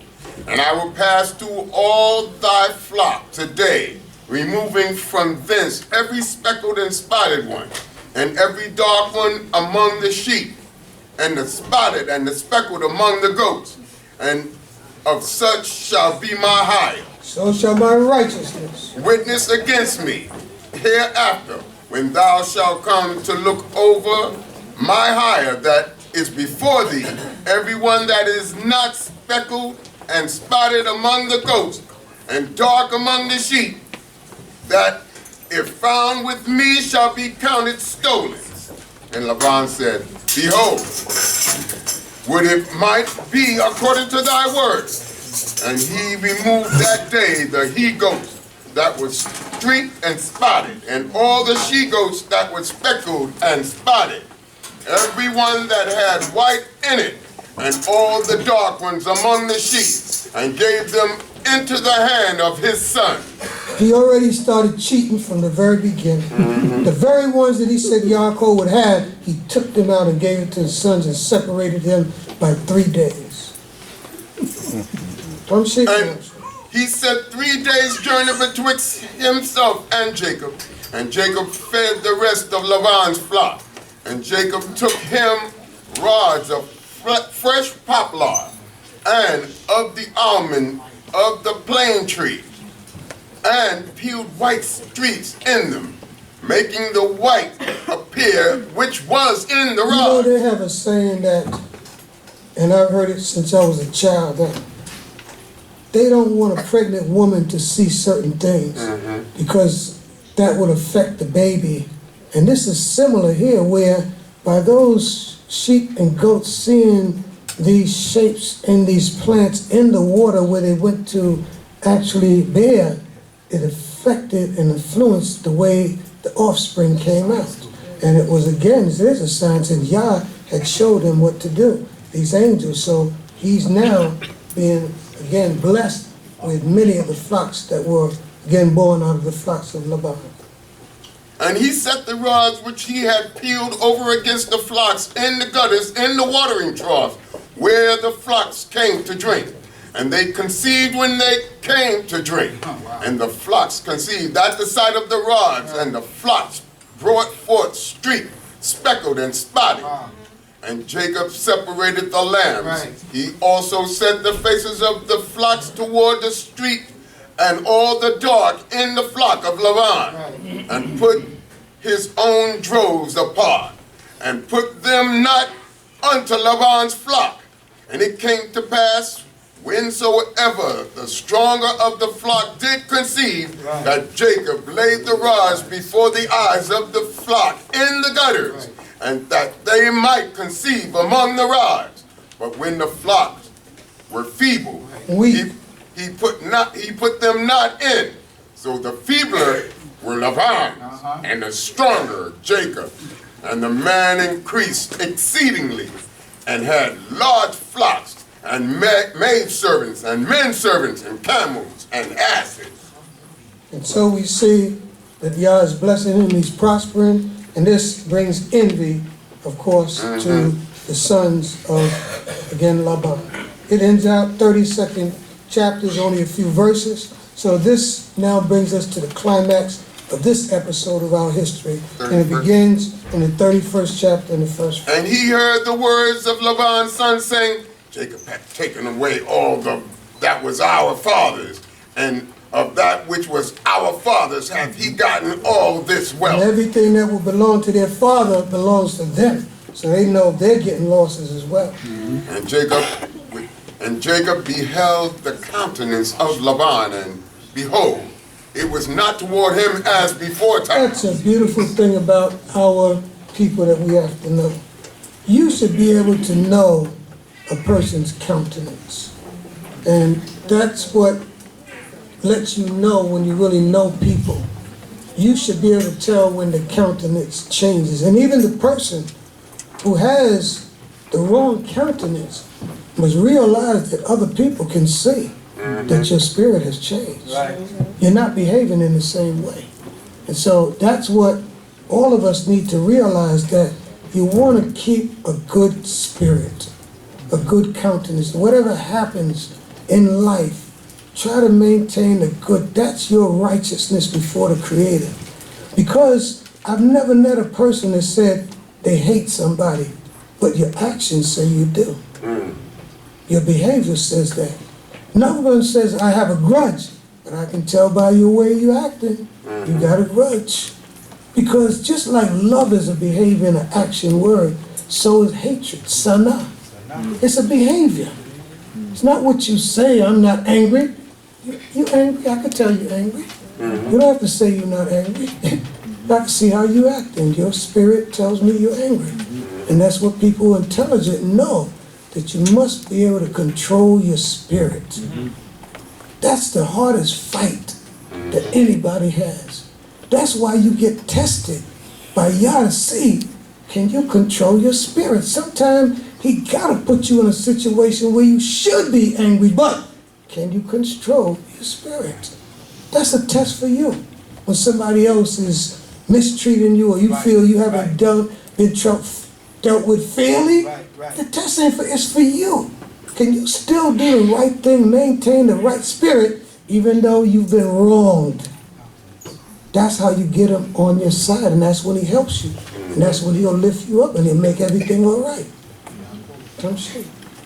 And Jehovah said unto Jacob, return unto the land of thy fathers, and to thy kindred, and I will be with thee. Jacob sent and called Rachel and Leah to the field unto his flock. All these 14 years as we've been reading, not until now did Yahweh come and tell him anything. He had to wait to see how he was going to handle it. That's what he's doing in all of our lives. Seeing how you handle the situation, then the right, I come when I know you're right. And when you got it together. Come see. And said unto them, I see your father's countenance, that it is not toward me as before time, but Elohim of my father hath been with me. And they know it. Come see. And ye know that with all my power I have served your father. Because you saw how late I came in. You know what I told you what was happening, because he was communicating. They know it, they're listening. And your father hath mocked me and changed my wages 10 times. And he couldn't talk in front of people. He said, look, let's go and take a walk. He got both his nashim. Right. He's going out to the field, and he's telling them what's going on. They're listening. They know he's being humble, telling the truth. He's talking against their father. But they know he's right. And they saw how he handled everything. So they're behind him. That's what happened. And Nashim will be behind you if you're right. But Elohim suffered him not to hurt me. If he said thus, the speckle shall be thy wages, then all the flock bore speckled. And if he said thus, the streak shall be thy wages, then bore all the flock streak. Thus Elohim hath taken away the cattle of your father, and given them to me. And it came to pass at the time that the flock conceived, that I lifted up mine eyes and saw in a dream, and behold, the he-goats which leaped upon the flock were streaked, speckled, and grizzled. And the angel of Elohim said unto me in the dream, Jacob. And I said, here am I. And he said, lift up now thine eyes and see. All the he-goats which leap upon the flock are streaked, speckled, and grizzled. For I have seen all that Laban doeth unto thee. Yah always sees everything that everybody's doing. He sees everything. I am Elohim of Beit El. where thou didst anoint a pillar, where thou didst vow a vow unto So he me. knows this is, again, Oh yeah. the same creator, the angel. So he knows this is nothing but the truth. Nobody would have known that but the Most High. And so he knows he's revealing himself. Now arise. Now arise, get thee out from this land and return unto the land of thy nativity. And Rachel and Leah answered and said unto him, is there yet any portion in our inheritance for us in our father's It house? says, and Rachel and Leah answered and said unto him, is there yet any portion or inheritance for us in our father's house? And they knew and understood. He only gave us handmaids. He never gave us none of that 7-year earnings. We going for us and our children. Are we not accounted by him He strangers? don't even treat us like daughters. Look what he did when he put us up against each other. They've come to talk now and say, it wasn't your fault, Leah. It wasn't your fault at all. And I've been treating you wrong. I've been nasty. I see the light. For he has sold us and hath also quite devoured our price. For all the riches which Elohim have taken away from our father, Hath that is ours. that is ours and our children. Now then, whatsoever Elohim hath said unto thee, do. Then Jacob rose up and set his sons and his wives upon the camel, and he carried away all his cattle and all his substance which he had gathered, the cattle of his getting, which he had gathered in Padam Aram, to go to Isaac his father unto the land of Canaan. Now Laban was gone to shear his sheep, and Rachel stole the teraphim that were her father's. That's again. She's still leaning on those false gods. Leah's in another place. And Jacob outwitted Laban the Aramean, in that he told him not that he fled.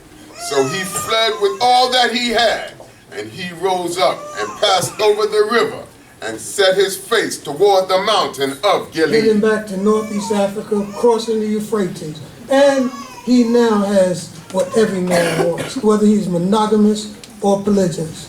He wants the support of his family, the support of his wife and wives behind him. And that's what he has. Now he can face anybody. I got my family behind me. And it was told Laban on the third day that Jacob was fled. And he took his brethren with him and pursued after him 7 days' journey.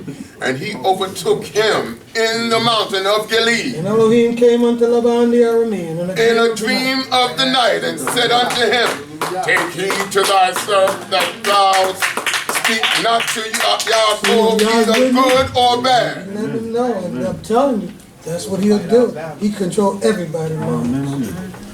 And now Yaakov had pitched his tent in the mountain, and Laban with his brethren pitched in the mountain of Gilead. And Laban said to Yaakov, what hast thou done, that thou hast outwitted me, and carried away my daughters as though captives of the sword? Now he's reversed it on him. Didn't tell him anything. He didn't outwit him. He mean that you didn't tell me that you was leaving and you were smart not to do it, and you're now thinking when you wasn't thinking before. When did you start figuring out stuff like this here? Wherefore didst thou flee secretly and outwit me? Because I knew you weren't going to let me go in peace. And didst not tell me that I might have sent thee away with myrrh and with song, with timbrel and with harp. Yeah, I bet. And with a little wine that will keep me here like you did before. And didst not suffer me to kiss my sons and my daughter. Now hast thou done foolishly. In other words, I got enough men here. Look around. We could beat you down in a minute. Take our daughter's butt. It is in the power of my hand to do you hurt. But the power of your father spoke unto me yesternight, saying, take heed to thyself that thou speak not to Jacob either good or bad. And now that thou art surely gone, because thou sore longest after thy father's house, wherefore hast thou stolen my gods? What kind of God could be stolen? That's ludicrous right there. And he got guards. And it shows you Raquel still is leaning. She must have thought that those teraphim had some power. That's another downfall. It's probably one of the reasons that cost her death. And Jacob answered and said to Laban, because I was afraid, for I said, lest thou shouldest take thy daughters from me by force. With whomsoever. With whomsoever thou findest thy gods, he shall not live. Watch what you're saying out your mouth. Before he just condemned her to death. Before our brethren discern thou what is thine with me, and take it to thee. For Yaakov knew not that Raquel had stolen them. And Laban went into Jacob's tent, and into Leah's tent, and into the tent of the two maidservants, but he found them not. And he went out of Leah's tent, and entered into Raquel's tent. Now Raquel had taken the teraphim and put them in the saddle of the camel, and sat upon them. And Laban felt about all the tent, but found them not. And she said to her father, let not my lord be angry, that I cannot rise up before thee, for the manner of woman is upon me. I'm in my Nita, and he searched, but found not the teraphim. And Jacob was wroth with and strove with Laban. He's standing up to him for the first time. And Jacob answered and said to Laban, What is my trespass? What is my sin that thou hast hotly pursued after me? Whereas thou hast felt about all my stuff. What hast thou found of all thy household stuff? Set it here before my brethren and thy brethren, that they might judge betwixt us two. These 20 years have I been with thee. Thy ewes and thy she-goats have not cast their young, and the rams of thy flock have I not eaten. That which was torn of beasts I brought not unto thee. Not unto thee. I bore the loss of it. Of my hand didst thou require. Thou did require it. Whether stolen by day or stolen by night. Thus I was. In the day the drought consumed me. And the frost by night. And my sleep fled from mine eyes. You worked me hard and day, night and day. And in Mesopotamia law, there were different laws than our customs of the Hebrew. Because even if it was stolen, and he had to bear responsibility, in our culture, if you're with something and an animal killing, you can't say, in other words, why didn't you, again, protect my sheep? All you have to do is present the dead animal and you let loose, not in Mesopotamia. That's a difficult, I don't care if it's stolen, whatever, you pay it up. You should have fought that lion, that's That's why he's telling them off. These 20 years have I been in thy house. I served thee 14 years for thy 2 daughters, and 6 years for thy flock. And thou hast changed my wages 10 times. You know when you catch somebody, he's got his head down, he can't even look him in the face. He knows he's wrong. And everybody's listening to it too. Except Elohim of my father, the power of Abraham and the fear of Isaac, had been on my side, surely now hast thou sent me away empty. Elohim have seen my affliction. And the labor of my hands, and gave judgment yesternight. And Laban answered and said unto Jacob, look at his rebuttal. The daughters are my daughters. Sound like Trump. And the children are my children. Making no sense. And these flocks are my flocks. The children are his Yaakov. You did not give your daughters pregnancies. And all that thou seest is mine. And what can I do this day for these my daughters, or for their children whom they have born? You didn't think about them any time before, Leah and Raquel looking at each other like that. Yeah, right. Because they know you ain't even help us no time. Now you saying that? You ain't thought about these children or us ever. And now come, let us make a covenant, I and thou. And let it be for a witness between me and thee. Can't beat them, join them. And Jacob took a stone and set it up for a pillar. Yaakov said unto his brethren. And Jacob said unto his brethren, gather stones. The maid servants he had, gather some stones together.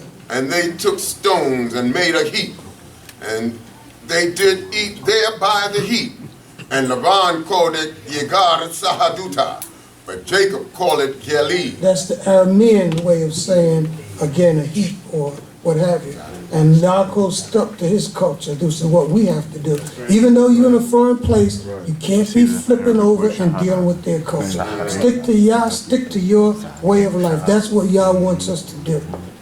And Laban said, this heap is witness between me and thee this day. Therefore was the name of it called Gilead. Gilead and Mizpah, for he said, Jehovah watch between me and thee when we are absent one from another. One of the places I love in Israel that I hope to go, y'all willing, when I visit, is Mispeh Ramon. And that's the very place where they met. It's an awesome place to go up to Mispeh Ramon. Cohane Avishaddai lives there. I usually spend a night, but it's a powerful, powerful sight. And knowing that they met in that very spot and talked up in the mountains of Gilead. If thou shalt afflict my daughters, and if thou shalt take wives beside my daughters, no man being with us, see, Elohim is witness betwixt me and thee. He's really saying, don't take it out on my daughters. Right. What I've done to you. Swear to me that you ain't going to hurt them. Swear to them you ain't going to take no more wives. He wanted to say, I didn't want none of you, the one who got me with all these wives. But that's what he's trying to say. His conscience is bothering him that he's going to, Yaakov ain't thinking, no, he loves his family. And some of us say, well, oh, Bilhah, Zilpah were concubines. They were his wives. Only thing is, concubine mean they didn't have the status when they were married that Raquel and Leah had. They were handmaids, elevated to become wives. Tumshi, we end up with these words. And Laban said to Jacob, behold this heap, and behold this pillar which I have set up betwixt me and thee. This heap be witness. And the pillar be witness, that I will not pass over this heap to thee, and that thou shalt not pass over this heap and this pillar unto me for harm. In Hebrew it says, Lera'ah, for evil. For evil. And the power of Abraham and the power of Nahor, the power of thy fathers, judged betwixt us. And Jacob swore by the fear of his father Isaac. Yaakov offered a sacrifice in the mountain and called his brethren to eat bread. And they did eat bread and tarried all night in the mountain. And they left in peace as Yah told them to go. There was nothing that anyone could do to stop him returning to another phase of his life in the history of Israel. It ends out with these words. And early in the morning Laban rose up and kissed his sons and his daughters and blessed them. And Laban departed and returned unto his place. And Jacob went on his way, and the angels of Elohim met him. Right. And Jacob said when he saw them, this is Elohim's camp. Right. And he called the name of that place Machanayim. Meaning two camps. The camp of Yah joined with his camp. And if you think it's over, what happens? Esau is on his way coming. If it's not one thing, it's another. Brothers and sisters, it's been an honor, pleasure to stand before you. And before we start the day, thank you all. I pray that I've done the portion justice and that you've been able to learn, get some more wisdom, knowledge, and understanding from the Holy One of Israel. I have not the power to bless anyone. It is just the task of the Cohane to say these words as Numbers 6:24 instructs us that we should place the name of Yah upon his people when we gather on occasions such as this. Yivareka Yehovah, or Yishmareka. Ya'ir Yehovah Panayo Aleka Wikuneka. Yasim Yehovah Panayo Aleka. Yisa Yehovah Panayo Aleka. Yasem Leka Shalom. Yehovah bless thee and keep thee. Jehovah cause his face to shine upon thee and be gracious unto thee. Jehovah lift up his countenance upon thee and give thee peace. Nehalel Yah. Hallelujah. Nehalel Yah. Hallelujah. Nehalel Yah. Hallelujah. Yakai. Yakai. Yakai. Selah. Amen. Shabbat shalom lekem. Breathe